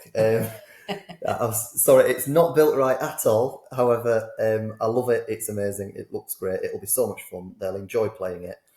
But it's got some flaws, shall we say. Please refer to your Birdie's Horde videos, I believe. Yeah, so if you've been watching this channel before, you'll know that Birdie's Horde has been my main army since the new edition came out. It was the only army I could run for the first few months, so it was what I was more known for. Birdie is very, very good in this edition. He got a lot of upgrades. He's decent value for what he gives you. There's some drawbacks to him. He's not infallible, but 130 points for him. This list has been built with 6 hill trolls with him, which is mental. An Angmar Orc captain with a Warg Rider with a bow and a Warg Rider with a shield and throwing spears. This is a brilliant list. I love it so much. You like it, yeah? Yeah, it's such a funky version of Birdie's Horde. And, I mean, yes, it's in balance in the sense that obviously it's only 10 models. However, in order to break it, you need to kill multiple hill trolls. There's no way to get around that. So you need to kill at least 3 hill trolls. You know what I would really like to see with this list? I want to see it face that Shire list. Because the Shire list, he won't be able to be doing half the shutdowns because they're monsters. And this will be killing hobbits on like 3s and things like that. So, and hurling hobbits around and things like that. Get Gandalf off his cart if you can as well. There's so many options with this one. And because Birdie's got his ambush rule, he could jump straight on top of Gandalf with it. Yeah. I mean, so I'd really love to see that matchup. I really hope that happens with the random draws. I love it. Chance. I mean, ambushing with 6 hill trolls that's arguably the most powerful ambush ever. Like, unless you had 15 hill trolls in your warband, of course. Well, it's a 580 point warband. Like, what a massive threat that is. Yeah. The only thing is, it's going to be away from the Orc Captain, and the Orc Captain is your move caddy. You really want him to try and essentially that Orc Captain is just going to constantly spend the entire game, every game, playing catch up, trying to run after Birder. Yeah. Just asking him to slow down. But when he does get to him, he's got the might, but it's going to leave that captain very exposed. Yeah, absolutely, yeah. The 2 Warg Riders, obviously, there for some objective grabbing, maybe getting them off the board for recon, and obviously just hoping that the 2 might and your captain, maybe getting a hero off the board with the captain as well, but then your 6 hill trolls and Birder need to be doing the heavy lifting. If you're rolling well with this list, you're going to have a great time. You're going to be hurling everything. They've got some half-decent intelligence, like that cunning. 7 plus, yeah, so they're all right. So, yeah. There's no banner in the list. Now, normally when I've run Birdie's Horde, I'll always put a banner in his warband, and it follows him round like glue. Because he gets a reroll against infantry, so he's got 3 dice. The hill troll have got 3 dice, but they get an extra dice against infantry. But if you charge Birder into a cavalry model, or cavalry go into your hill trolls, they're stuck at 3 dice. And then you've got a d6 troll, very easy to get trapped. Anything charging in with a lance or something like that, your hill troll might have a great fight value, but if you roll 3 dice and you don't get a 6, you're in real trouble. Those hill trolls can go down very quickly. Love that somebody's taken Birdie's Horde. I'd have been very sad if nobody had taken it to an event I was involved in. But I don't expect this to do particularly well just because it's gone so deep into the themey side of things. It's not built competitively. If it can get some good matchups, good scenarios, it could do all right. I really want to see it against the Shire list. Yeah, absolutely. You'd just be massacring hobbits. It'd be great. But I still don't think it'd win. I think the hobbits just would, with sheer weight of numbers and tagging objectives and having more models, it'd be difficult to win. But you've got a load of dominant on here as well. If you play Reckonite, you'd get a kill troll or two off the board. Yeah, lots of terror as well. And also as well, like, the bases are so big, there's an argument where your battle line, yes, it's only 7 models, but you can block it in a way where you can't get trapped because you're taking up like half the board with your 7 models sort of thing. So there's an element there. And then obviously you can maybe use your war grinders to try and play clean up if anyone does get around, and the captain as well, potentially. But I think they'll have a good time. Well. Yeah, they'll have a good time. They'll have a really good time. Yeah, anyone that plays it will have a good time as well. Yeah. Anyway, moving on to the next one, we've got another army of the Great Eye, this time 649 points. Yep. Talk me through it. Yep, so 29 models, 5 might, Khmul the Easterling on horse, 1 Morannon leading 1 Morannon with banner, 10 Morannons with shield and spear, and 1 Mordor Orc with 2-handed weapon. They were Mouth of Sauron on his armoured horse, leading 6 Morannons with shield and spear, 3 trackers, and 2 Mordor Orcs with shield. And the creme de la creme of the list, which is a Mordor War catapult with severed heads. Yeah. So right. Let you go off on your little monologue now about this one. Tell me how much you love it. So I think this list is great. Khmul, bless him. I wish you could still take him on a Fell Beast. I ran him quite a lot at last edition. He's still. Oh yes, of course you can't no-name Ring Wraiths, can it? Yeah, which is a bit of a shame because we can imagine that. There were some nice synergies. Yeah. So obviously he's not as potent, but he can still increase his attacks. I think his fight and his strength by 1 or whatever with a will point, and obviously he recruits will based on the stuff that he kills, which is nice. But again, only having, I think it might be 2 attacks. We might need to double check, but 1 or 2 attacks, and maybe going to 3 on the charge potentially, depending on what his base attack stat is. I believe he's only 1. I will look. Yeah, I think the name ones because I know. Anyway, yeah. So I think it was because last edition he was 1. Yeah, one attack. Yeah. So you're only 2 dice on the charge.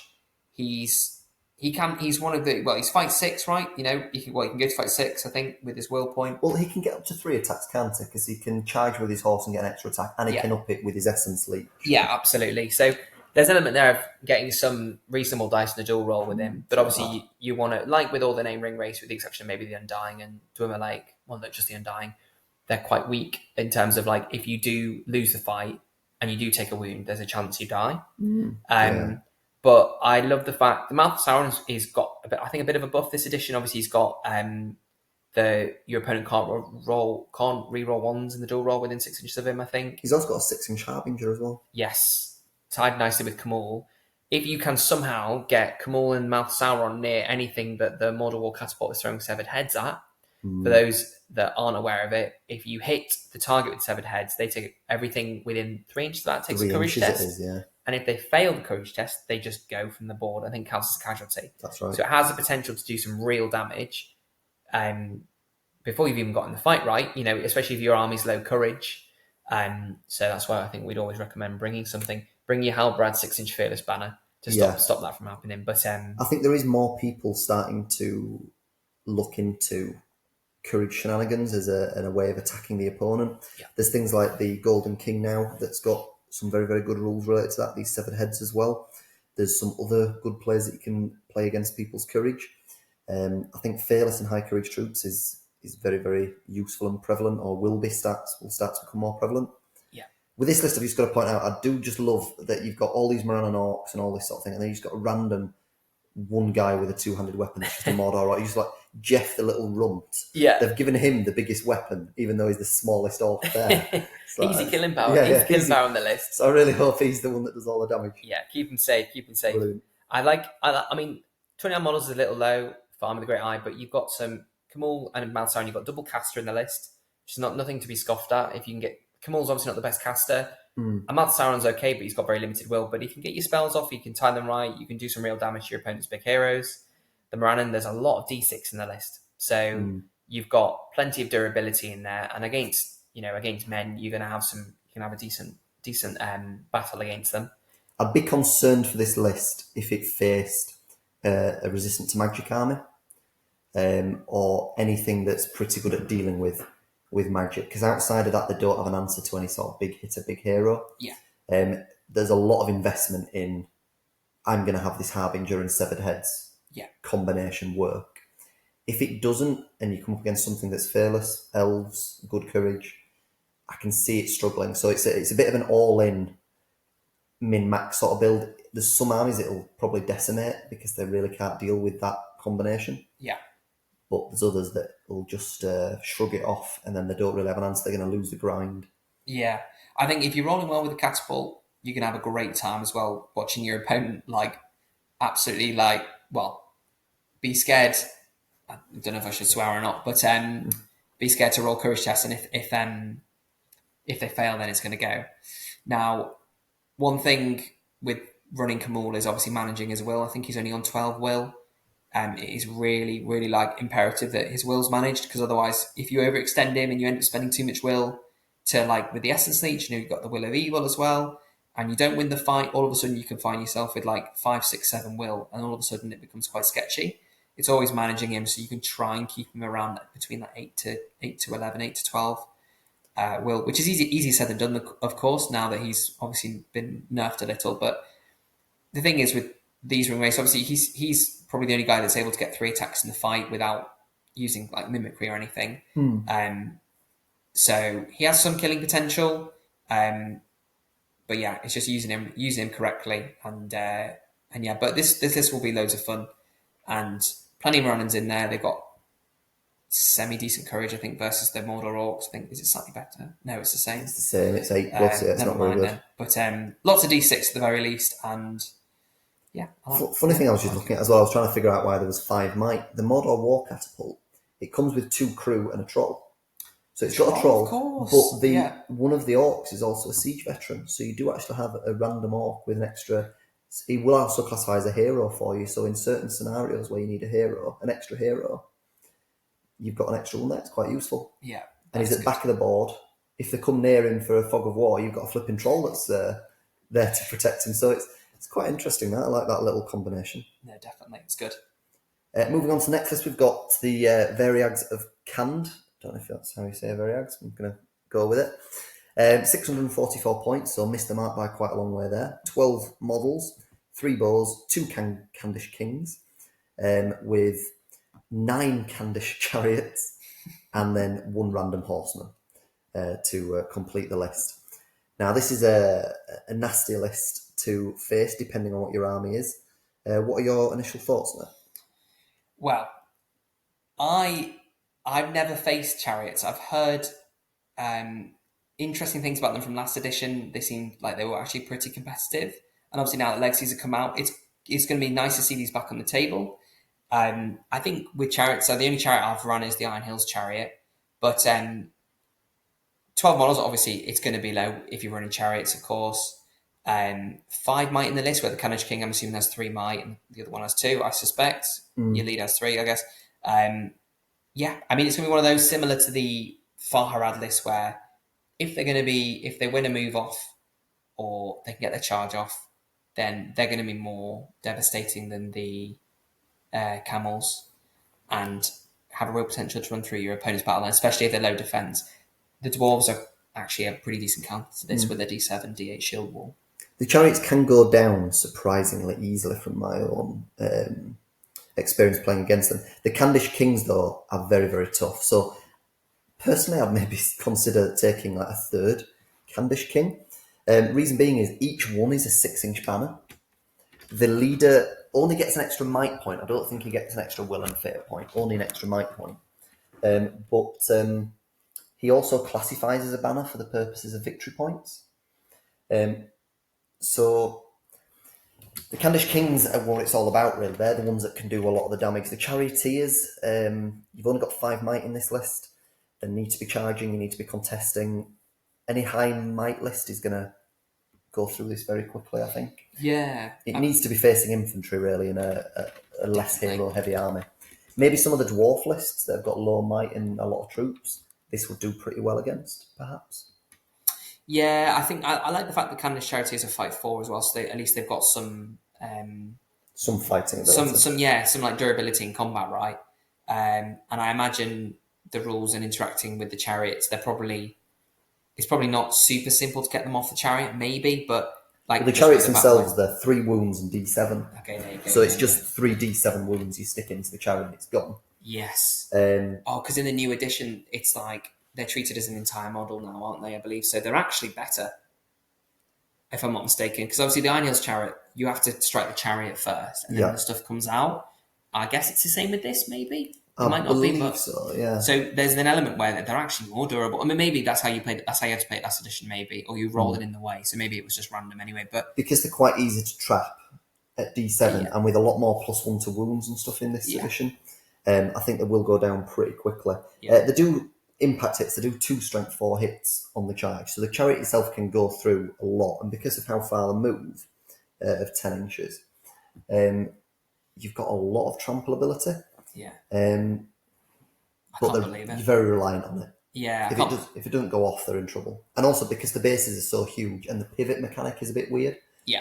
We're running a tournament with a lot of terrain. We're actually maybe going to hinder this army quite badly.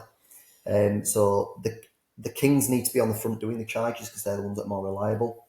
But I imagine every turn there's going to be a few chariots that are going to be not able to do anything. Yeah. It might struggle to bring 11 chariots to bear.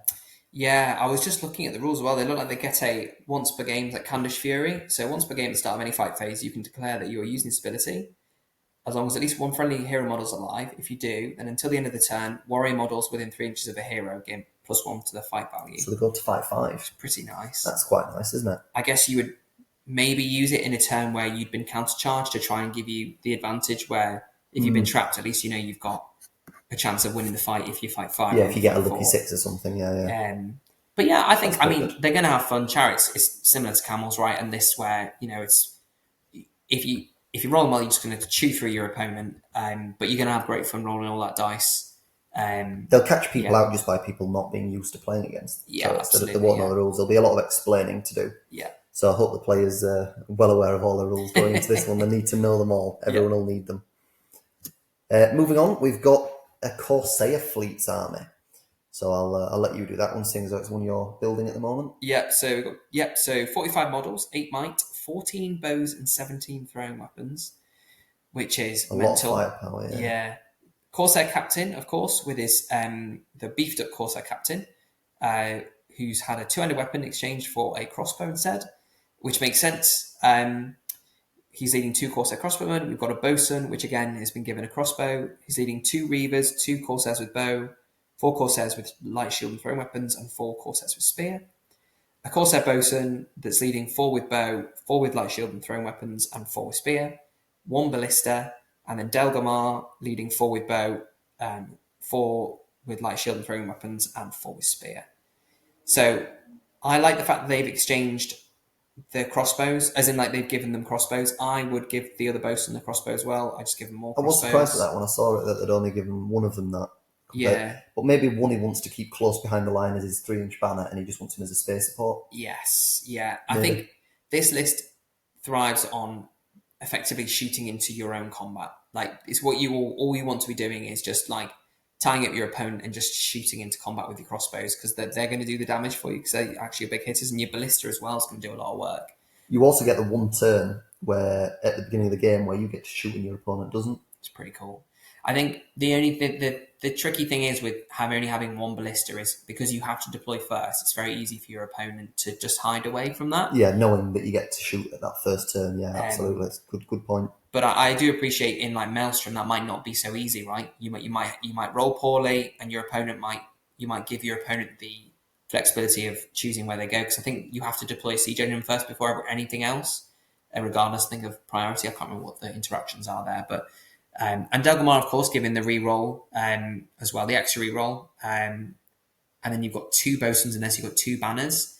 8 might is probably a little low for a list where you've got lots of throwing weapons where you want to be winning moves. I'd probably drop 1 bosun for a captain. Yeah, considering you've got Delgamar giving you rerolls, you've got a bosun for a reroll. Do you really need another one as well? Yeah, and get yourself another crossbow, 100% you want, because all the heroes have a 3+ shoot value. They're actually very good at shooting. So you've got, 14 bows. Yes, the normal Corsairs hit on 4s and the strength 2 with the bows. but you have the ability to sit back. You're low defense, so if your opponent does bring shooting, you're in trouble, even though you've got lots of shooting, because you'll probably still lose the shooting war. You want to be using the crossbowman's, is it the Pavis shield thing? Pavis, yeah, that gives you a D6, doesn't it? Yeah, D6 against shooting, and then 17 throwing weapons as well. It's a crazy amount of throwing weapons. They've pretty much maxed out their throwing weapons there, well, maybe as best they can. But yeah, I like the list. I mean, what do you think of it? I like it. I think it's built pretty well. That Corsair captain as well that leads it, the Fleet Master, he goes to 3 wounds, 3 attacks. He also gains Fearless. Yeah. Now that's really handy. And Sharpshooter as well. Yeah, so for a really cheap leader to just sit behind the lines, keep him safe. He's not going to run away for you if you break. It denies your opponent's victory points. He can also be a good, reliable standfast for you being fearless every turn, whereas I think all the other heroes don't have a great courage and they don't have much will between them. Yeah. So that's quite essential for the army, I think. Delgamar's a no-brainer. You take him as the might caddy. He's the only guy in the list that can give you 3 might. Yeah. The only slightly interesting exclusion is no Dalamir. But I think because you've gone more all in here with the bows, the throwing weapons, and the blister, there's no real space for him, or maybe even need, perhaps.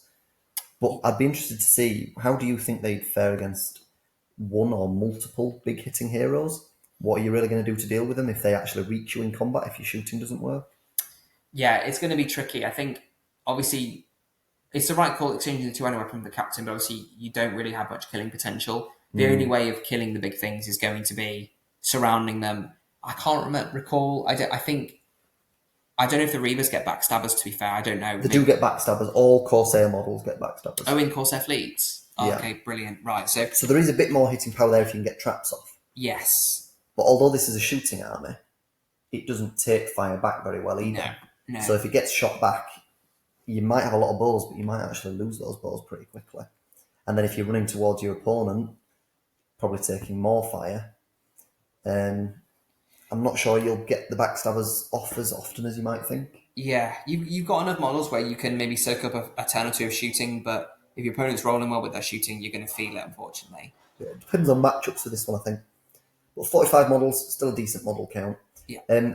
Missed the 650 by quite a long way. I wonder if there was ways to just mix it around to... Yeah. I mean, maybe there's an argument of including Dalamir to try and round out your troops. I'm not sure how it builds. It builds quite weirdly because you can only really take... If you take the Reavers, the Reavers are effectively the same points value, so it's a little tricky. The bosun is 50 points. A captain is 55. So actually, could just directly take a bosun out and add a captain in.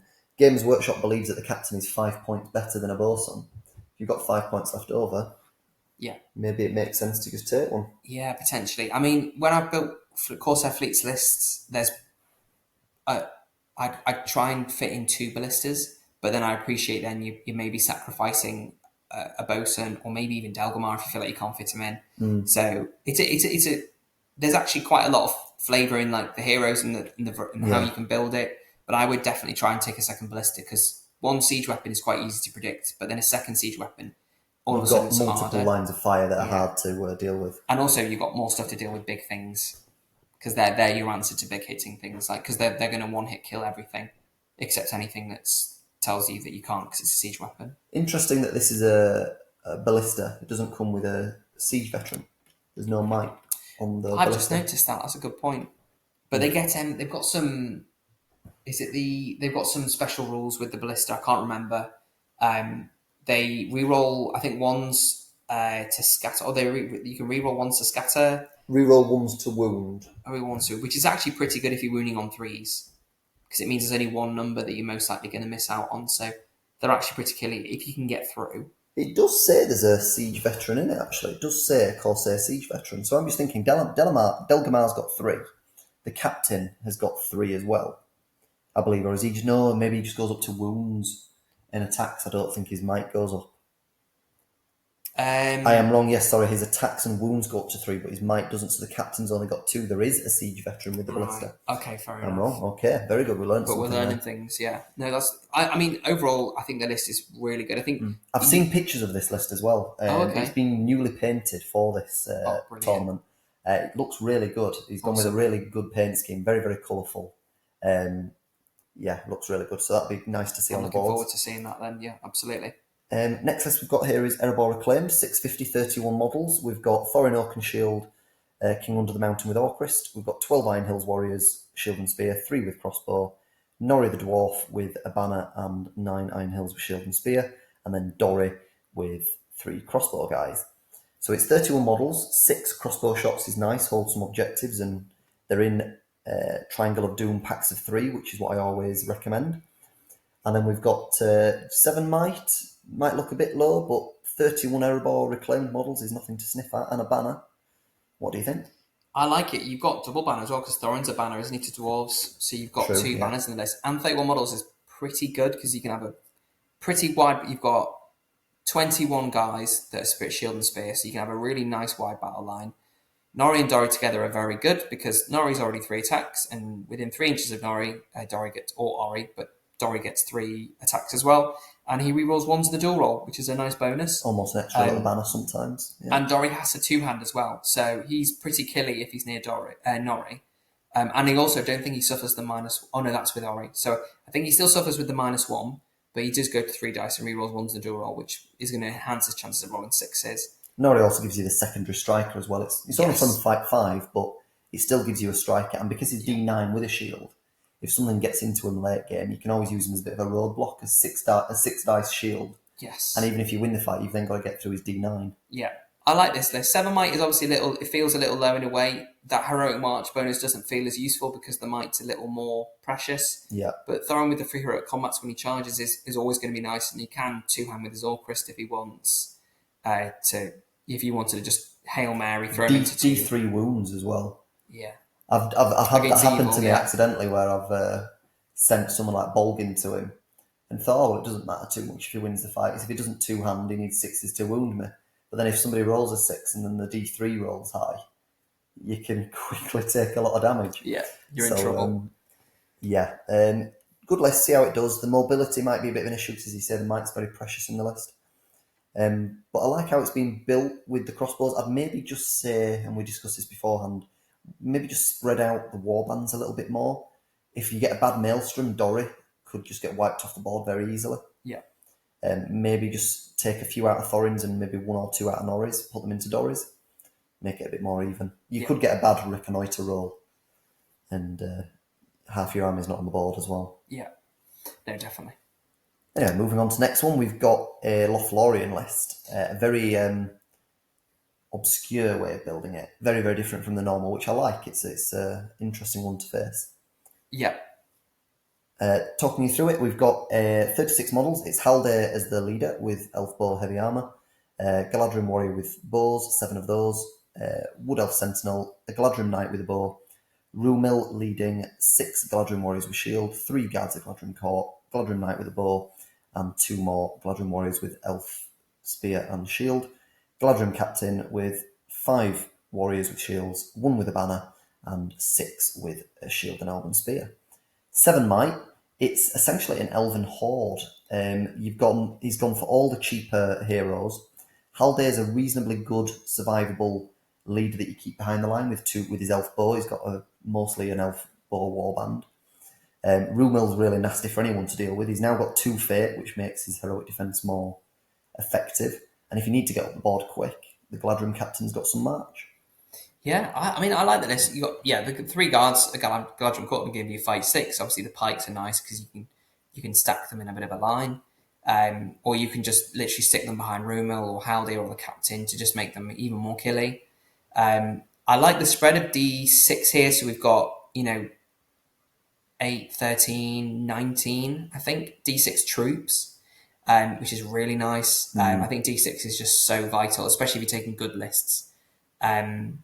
Sentinel as well, obviously, is a no-brainer in Lothlorien. Rumil's obviously as good as he always was with the rerolling your opponent's dual roll dice.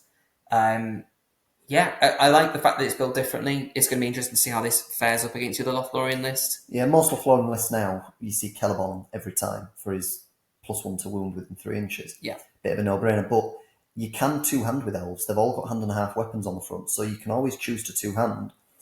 And you've got your banner, you've got 3 dice in the fight. You've still got a very good chance of winning the fight with elven fight value. Yeah. and still put out some damage with the two-hander on the front. Yeah. Maybe you don't need Celeborn. Yeah, potentially. I think Celeborn I think it's just nice the fact that we can speculate building it different ways, and they all seem like they've got some viability. Personally, I think Celeborn is the way to go. Yeah. But it is nice to see a different way of building it, and it plays very differently as well. I've faced this army multiple times this edition and last edition, and this player plays it well, and it's the Elf Horde is actually quite difficult because they can actually win the grind in the fight against you. They outnumber you in the end, drag you down. You do actually need the hitting power if you've got the numbers. Yeah, a couple of knights as well for the movement, so there is some mobility there for objectives, which is good. And 36 models, yeah, that's fantastic. I mean, that's more than you get with Halls of Thranduil. I think you're 34 with Halls of Thranduil. At best, yeah. So like that. So, for example, like a good counter to a list you like run that. Galadriel and Celeborn, you're looking at 30, 32, something like that. Anyway, But talk us through the next list, seeing as though it's one of yours. a newly found list. So Riders of Eomer, 649 points, 18 models, 15 bows, 2 throwing weapons, 8 might. Eomer with 5 foot and shield, no throwing spears though, leading 5 Riders of Rohan. We've got Gandalf the White on Shadowfax, of course, leading 3 riders and then 2 riders with throwing spear, and then a captain with just horse and shield, leading 5 Riders of Rohan. So I like this list.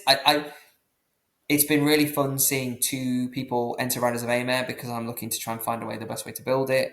And effectively, we've got 2 different versions here. We've got one which is slightly more hero heavy with the inclusion of the captain.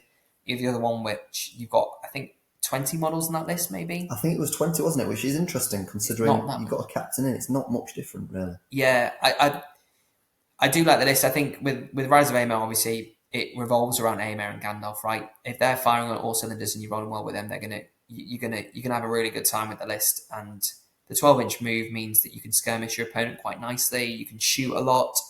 It might not be the nicest way of playing sometimes if you're just skirmishing around your opponent's list, but you got to do what you got to do at tournaments maybe sometimes. But not that I would encourage that kind of behaviour, of course. They're not the best bows as well. So if they are moving a little and shooting, they're only going to be hitting on 4s or 5s. They're only strength 2 bows. They're only D5 themselves. If they get shot back, they can't really take it. Yeah, I know what tables you're going to be looking at while we're at the event. I like keeping an eye on these. I think I appreciate that this person was probably stifled by points. The idea of the fact that you can get captains of Rohan to D7, I think that makes them a very durable hero, especially in scenarios like Assassination or Fog of War, right? Because no one's really going to be going with Gandalf the White as the target. Do you know why, as well, this list is so similar in model count to the other one, even though the captains in this list? It's because this list doesn't have a banner. The previous list had a banner. That's a great spot. I didn't notice that. Yeah, because I did notice the count was quite similar. I thought in my head I was like, oh well, maybe there is how they managed it. But yeah, the reason is there's no banner here. So there's 2 ways of looking at it. You've got more might in this list, meaning that your only heroic moves you've got to call is your captain. Yeah.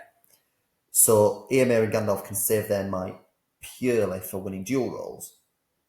However, in the other list, you've got less might, so they can use their might to call heroic moves, but they don't need to then call. They don't need to waste might on duel rolls as much because they've got a banner in the fight. Yeah. So it's a bit of a toss-up. Yeah, it's an interesting one. I like both ways of building it. I think no banner is an interesting approach. I guess it's to maximise the model count whilst also including another hero.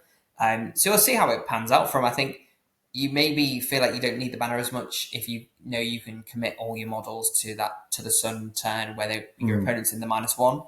So you feel like, well, if I'm rolling 2 or 3 dice with everyone, and you've got a -1 on your opponents, you should outdo them, right? Yeah. I mean, being on... Maybe you don't need the banner. We're not a fan of 3-inch banners anyway. Maybe this person can prove our point. Yeah, if it was Riders of Gambling, it'd be nice. You'd take the 6-inch banner as well, but it's not. So hot take for you. Gandalf the White should be a banner in this list. Because he is surely inspirational. He's the main source of inspiration as to what's happening in that charge and coming to the rescue of Helm's Deep. I do actually think in this list and atop the walls, both of those, he is the rallying point for the whole army. Yeah. He should be a banner in those lists. Whether 3-inch banner, 6-inch banner, 12-inch banner. Yeah. Any of the above we'd be happy with. Get it FAQ'd. Yeah, get it FAQ'd. Right, moving on. We've got Usurpers of Edas. So we've got a 650 point list here. I'll let you go through this one because I get to do the 50. Yeah, that's fine. Yeah, 42 models, 8 bows, 5 throwing weapons, 10 might. We've got Frecker, Lord of the West, leading 4 hill tribesmen with bow, 3 hill tribesmen with flaming brand, and 3 with spear. And then we've got Wolf on his horse, leading 4 hill tribesmen with bow, 3 with flaming brand, 3 with spear, and 2 with two-handed weapon, and 2 Crebain. They've got Lord Thorn of the Wold, leading a Rohirrim traitor with banner, 1 Rohirrim traitor with warhorn, shield, and throwing spears. That's a very stacked warrior. Crazy, I like that. Isn't it? Yeah. 4 Rohirrim traitors with shield, and 4 Rohirrim traitors with shield and throwing spears.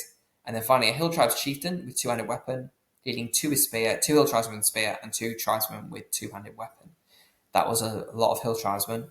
I need to understand what the army bonus of this is because I actually don't know. But on the surface, I like the fact that there's some Crebain in the list. It's going to give them so much mobility. Crebain are an absolute nightmare to deal with. So in mobility scenarios where you've got like destroy the supplies, you've got multiple models that can very easily deal with destroying supplies or just dealing with tagging objectives up from your opponent. You've got a good handful of two-handed weapons in there, so you do have some hitting power outside of Wolf, who I think is probably your main hitting force, right? Yeah, he's the fight 6 striker that can actually do damage. Yeah. And gets a reroll against heroes in a dual roll as well. Ooh, okay. It's a 1 dice reroll. I think the only thing with Wolf, I think he has to charge, I believe, doesn't he? Maybe that's a different list. But the Flaming Brands as well are nice because they get dominant too, I think, don't they? Yeah, he doesn't have to charge in this list. No, that's the other one, yeah. But yeah, I mean, from what I understand, that 42 models at 650 points is a mental good list. I mean, that's one of our high model count armies. But yeah, what do you think? I've seen this taken to quite a number of events by other people, and the thing that I've never seen anyone take is the Warhorn on the Rohan Traitor.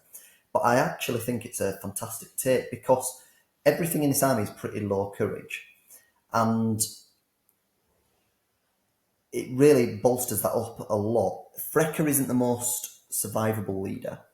He's got some good little synergies with Wolf, which is that if Wolf is meant to be hero hunting, he's got general hunter, so he gets might point back for that. He gets dual roll, extra reroll against heroes.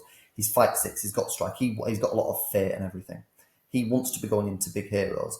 If the enemy general dies near Frecker, within 6 inches of Frecker, Frecker becomes a 6-inch banner for the rest of the game. So you can end up with a monster banner, which is great. Frecker gives a +1 fight value to all Dunland within 6 inches of him.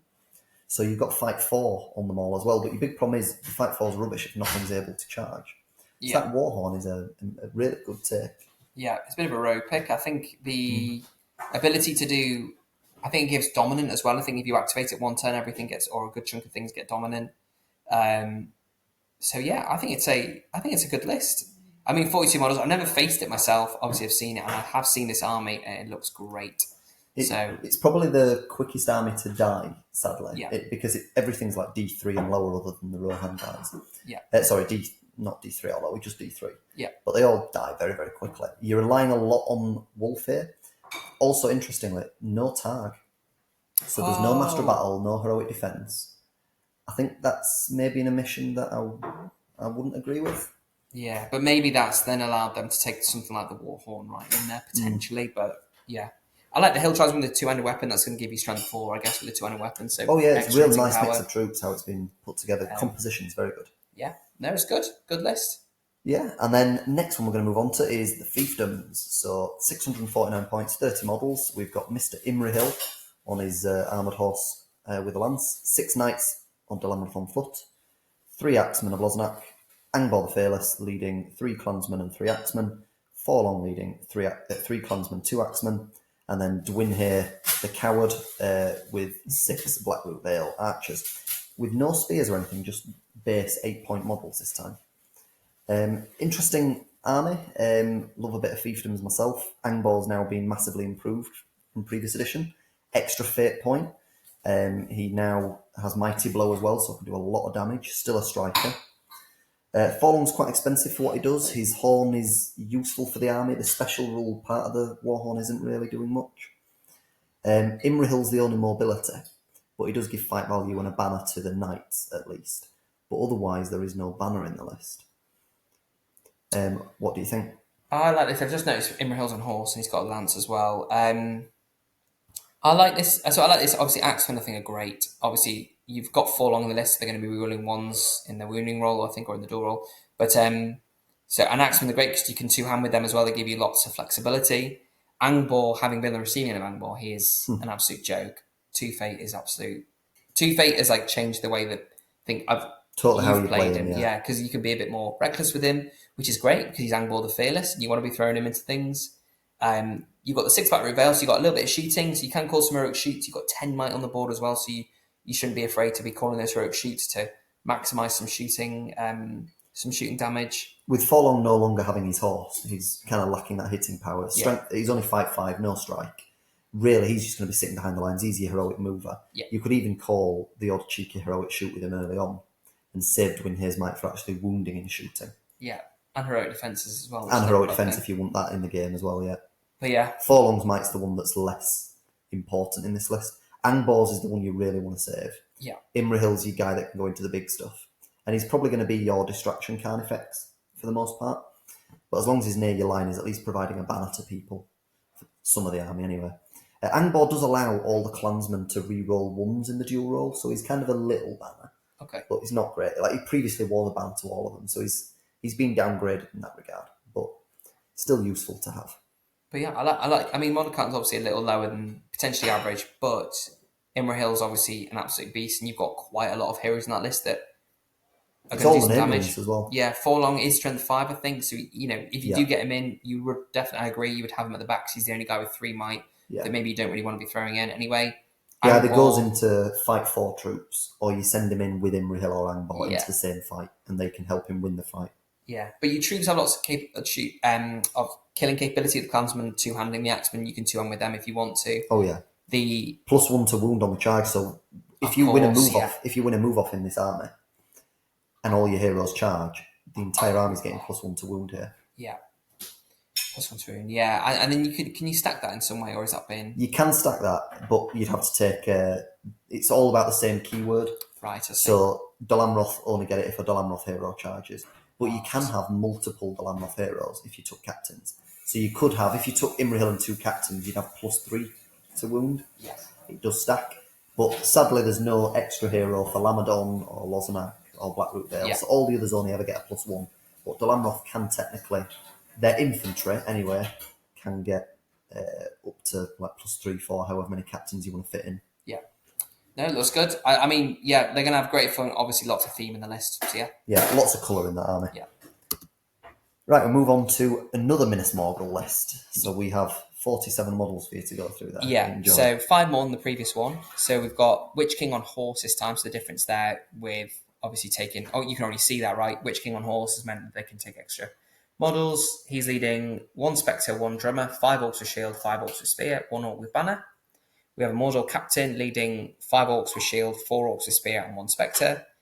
Another Orc Captain leading 5 Orcs with Shield, 4 Orcs with Spear, and 1 Spectre. And then Taskmaster leading 4 Orcs with Shield, and 5 Orcs with Spear, and 1 Spectre. So again, I think leading into the feedback on your previous list, 3 Spectres instead of 2. There's 4 in this one, actually. Oh my God, I actually think he's done 4. Too many. That was going to be my other argument. I think 3 is the right number here. There's just no pleasing you, I built this at 650 myself, and I ran it with 4, and I quickly realised it was too many. But I don't think 2 was enough, because if you lose 1 early on to something, you're in trouble. Yeah. 3 seems about the right number. That's the only criticism I'd give of the list. Only 1 banner in the list. But I think you are pro only 1 banner, I think. I like the idea of taking 2 in a list that's so... There's not very often you can squeeze in 2 banners in a list, to be fair, because it doesn't feel like the right thing. But in either list where you're hoarding, 2 banners is actually not the worst shout. But no Morannons in the list, but obviously you're maxing out on that hitting power with Blades of the Dead, right? So if you do win the fight, you're going to have a great time. Taskmaster as well. Yeah, we like the inclusion of that, definitely. Makes your might go a lot further. You've only got 8 might, you kind of want to protect the Witch Kings as much as you can. So the 5 might you've got between the 2 captains and the Taskmaster. You should get another 2 to 3 extra points of might from the Taskmaster there, which should really help give you control. You've got no Morannons in this list as well, so you maybe need to be marching up the board. So again, if you're going to drum and do a march, you can go flying up the board, 12 inches at a time. Yeah. Maybe you don't need the Morannons, and I would argue that is the case. The only one criticism, just from personal preference, but I do get it's not for everyone, this is just my own choice. If you're taking the Witch King on the horse, not the Fell Beast, if you do take him on the horse, 5 points more for a 2-handed weapon. Yeah, it's a good idea, isn't it? Yeah. If you're going to send him into anything, like, you don't always have to use it. You're not replacing your weapon with a two-hander. Yeah. You've still got the normal sword. But if you get into something big and you're fishing for a 6 anyway, or you've gone in with loads of dice, loads of extra troops to help him, what in this army is putting out damage? As in, like, to the big stuff that's got really high courage. If your orcs are up against a high courage army and they're struggling to wound, what are they really? Just say you faced Army of the Dead. Yeah. How are you wounding a lot of dwarves at D7, D8? How are they dealing with it? Which king needs to reliably be able to go in and kill stuff? You might need his two-handed weapon for that. I think as well, taking some orcs with two-handed weapons in this list is the way to go. I would say as well, if you did do what you say without changing anything else, dropping one model and taking two-handed weapon doesn't affect your break point. You're still 24 dead, 24 to kill to break. Yep. So and if you reduced a Spectre, you could take a Spectre out, put in a troop for whatever many points. Yeah. And increase your break point.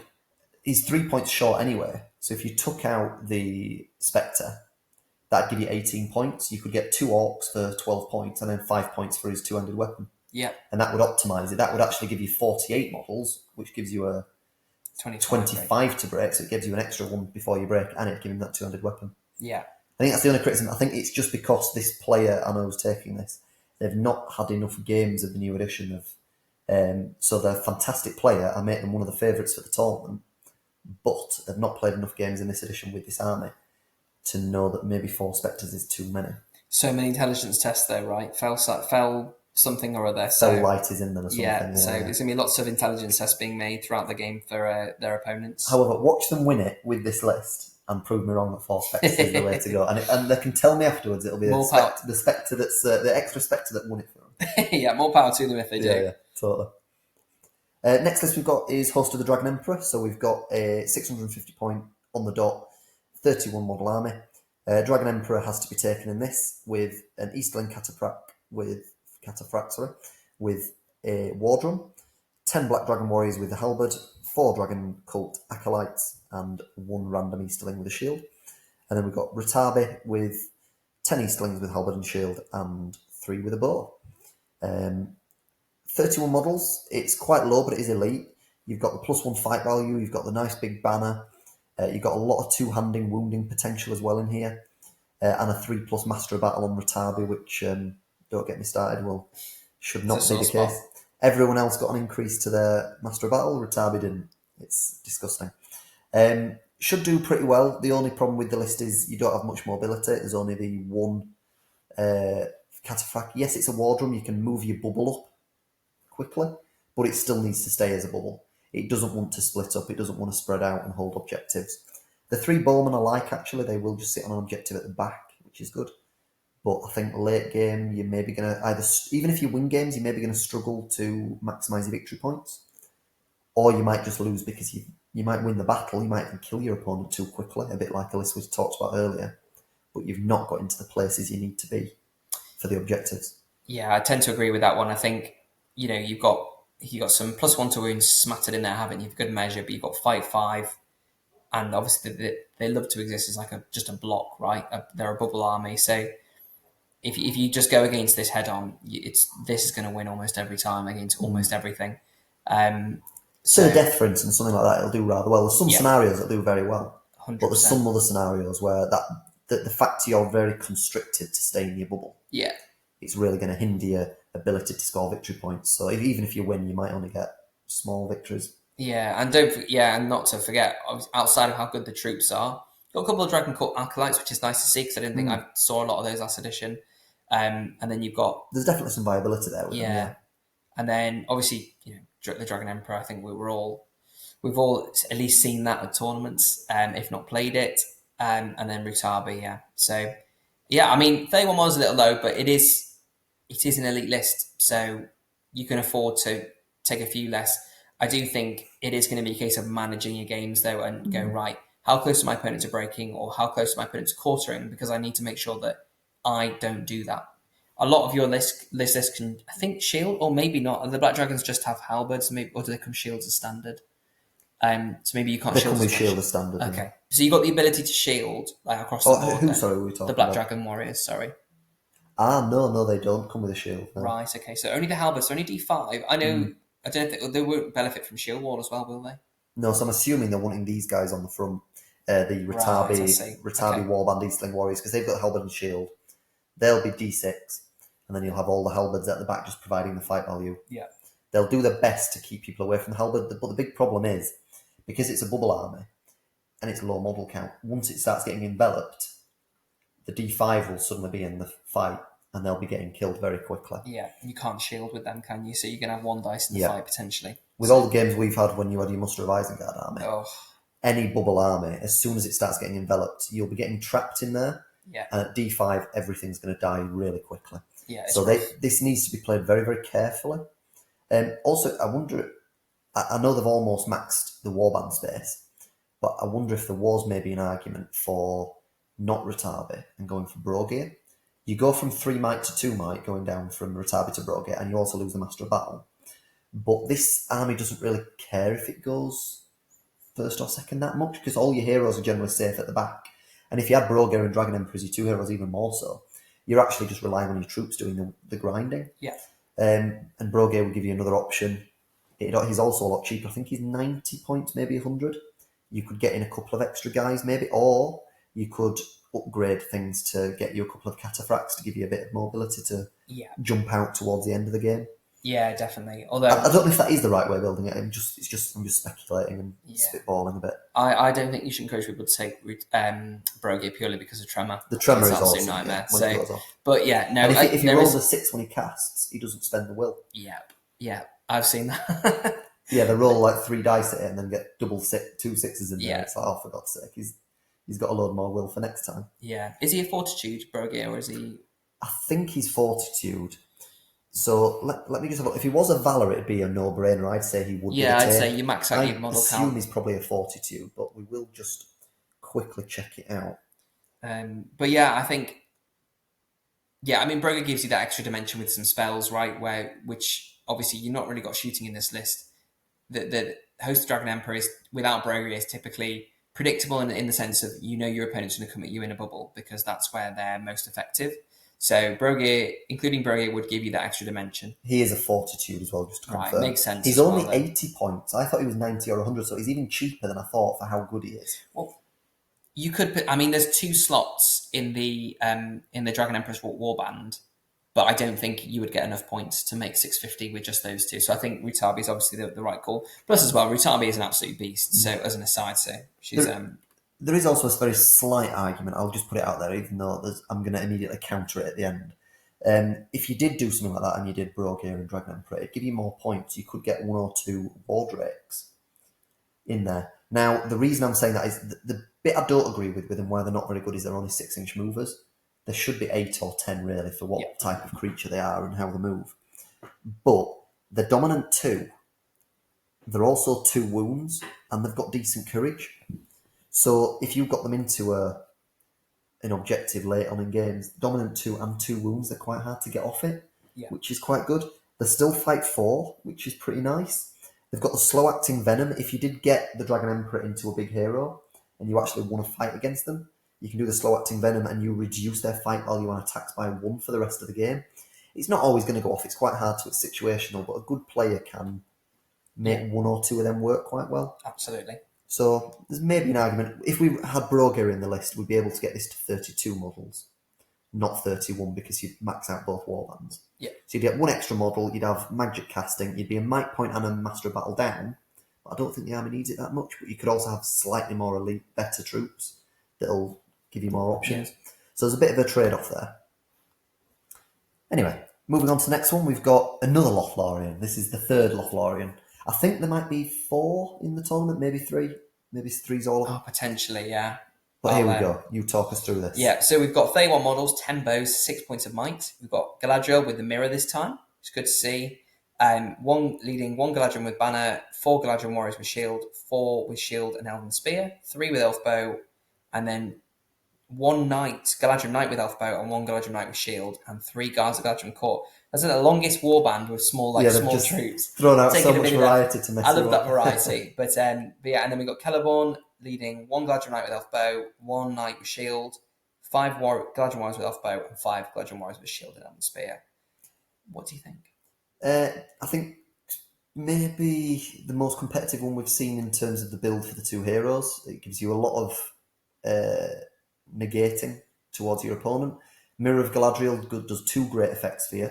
One, it gives you a +1 on your priority rolls. So valuable. As long as one of them is within 6 inches of it, and it can be either hero as well. It doesn't need to be just one of them. You can move the mirror around with 2 guys as well, dragging it around. And it'll restore the fate of everyone. And considering both of them are 3 fate each, it means that both of them are quite hard to one-shot. And I think they've both got heroic defense. I know she has. I'm pretty sure he does. You've got some decent mobility. You've got quite a few Galadriel Knights in there. There's 4 of them in total. 10 bows, nice elf shooting. You've got some Fight 6 Guards of the Galadriel Court. There's a banner in there to help the bubble. 31 models. It is a bit lower than the other Lothlorien lists. But it's a pretty good list. How are you feeling about it? Yeah, I like this list. I like the fact that they've just focused on the Galadriel warriors. I do think that's the best way to build it, similar to also Thranduil, because it gives you at least D5, which isn't so bad because it means you're a little less vulnerable to strength 2 shooting, and they feel like you can get them involved in combat some more. I would obviously you're paying 25 points I think for the mirror, aren't you? So there's an element there which has probably meant that they can't take as many models. You've only got 6 might, but you've got a +1 to your priority roll, so you should be winning more priorities. Yeah, I like the fact they've got 4 knights in the list. There's an argument where maybe you could maybe drop 2 knights and take more on foot troops, because I think 2 cav might be enough. But 4 cav might be overkill. The model count could be 3 higher, maybe. Yes, 2 or 3 higher than it is, which I think would make a difference at this points level. Yeah, definitely. I think. I mean, 4 cav is going to, it's going to give you flexibility in the sense of you can use them as a bit of a wrapping force to hit around the side, but you can also use a couple of them to peel them off for objectives and stuff, or run them off the board in recon or whatever you're doing. I do like seeing people running more cav though, trying to make it work. Yeah, and it's still elf cav, so if it charges, if you've got that banner nearby, 4 dice on a knockdown, and you've got a good chance of winning the fight with fight 5 and 3 dice. It's pretty good. Yeah, I've noticed no Lorien Guard in this list though, so no one's taken the Lorien Guard upgrade. I think it's a trap, to be honest. I think that's the absolute right take. Paying a point per model just to reroll once to wound is awful value. Yeah, and obviously Celebon's already given you that 3-inch +1 to wound, and you can 2-hand as well to give you +2 anyway. Yeah, I like it because they've got. Goodness me, trying to work out the numbers here. You've got 8 D6 in one warband, and then in the other one you've still got 5 D6. Oh no, 6 with the knight as well. Oh no, 7. 9 in Galadriel's warband with D6. So yeah, really good. I like that list. Yeah, I think of the 3 Lothloriens, I'd maybe slightly edge this one as the most competitive of the 3. Double caster as well. Brutal. The Elf Horde one with 36 models, I think, would still do pretty well. Yeah. But this, I like that it can negate the big heroes quite consistently. Yeah. It doesn't have the hitting power to really get rid of one, so you're probably not going to get general points in this at all. But you're probably not going to give them away either. No, so and your opponent's not going to be able to do a lot with their big heroes because they're going to get transfixed every turn. Yeah. And you've also got Blinding Light, right? So you've got some good counter to shooting as well. Yeah, to make sure 10 you've got bows as well means you're going to have a good time shooting your opponent. So yeah, good list. Yeah, moving on to the next one we've got is the Defenders of the Hornberg. So 33 models, 649 points. We've got Helm Hammerhand, the Wraith of the Hornberg, leading it, with Hera, the Bride of Death, with a shield, 6 Warriors of Rohan with a shield, 6 with a bow, 5 with shield and throwing spear, and a banner. And then we've got Olwyn with 4 Warriors of Rohan with a shield, 4 with shield and throwing spear, 3 with a bow, and then 1 random Rider of Rohan to give them at least a little bit of mobility. It's 33 models. We've got 10 bows in there, 9 throwing weapons as well. 8 might is pretty good. Yeah. There's a special rule as well related to this army that I wasn't aware of until we started looking at the list, which is Hera has a special rule that means that anyone she's engaged with can't declare a heroic strike, which makes it extremely threatening if her and Helm get into somebody, because either of them can still strike. She rerolls all fail to wounds. He is a whopping strength 6 base. So, what do you think of this one? I mean, when you told me that rule where the person behind the person in combat with Hera can't strike. That is a really nice rule because it means you've got some real synergy opportunities to pair Hera up with Helm to obviously give that superior fight value anyway, especially if you're fighting, I don't know, someone that's only fight 6 or something.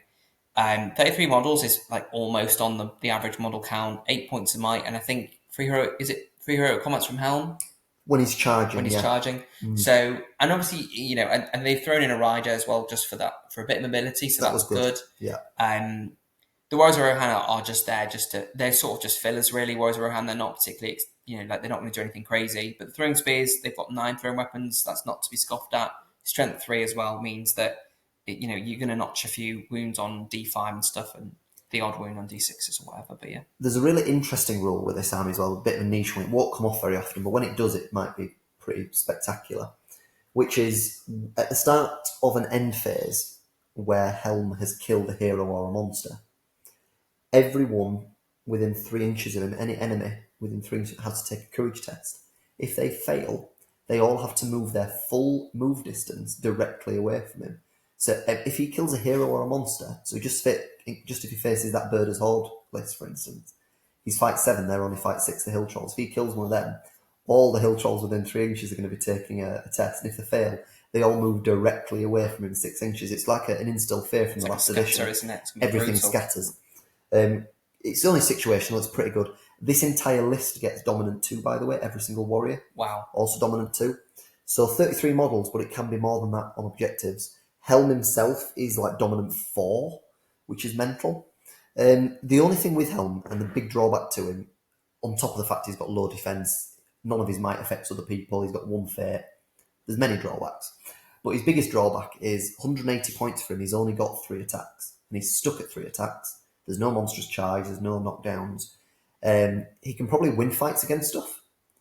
But he's a bit like Birder, but Birder's like 130 points, he's still pretty good value. But the big problem with them both is they've only got 3 attacks to do damage. They might have really high strength, but if you roll a 1 and a 2 and then like 6, you're only dealing 1 wound. But if you lose a fight, he can't take a punch back Helm.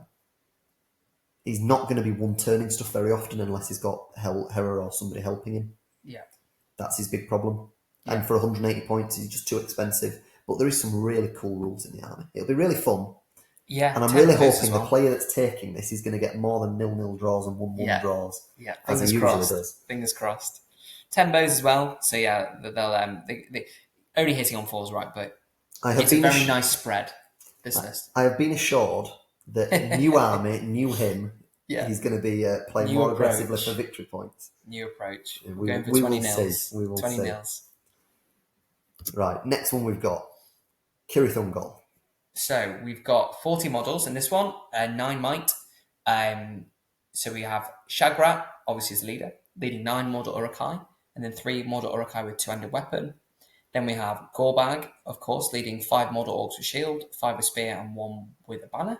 We have Shelob, and then we have a Mordor Orc Shaman, leading 3 Orcs with shield and 3 Orcs with spear, and then a Mordor Urukai Captain, leading 4 Mordor Urukai, and then 2 Urukai with 2-handed weapon. Coming out of 40 models, I believe there wasn't anything else beneath that. No bows, no throwing weapons. But, I think we've all seen we've all seen the Cirith Ungol list. It's a very solid list.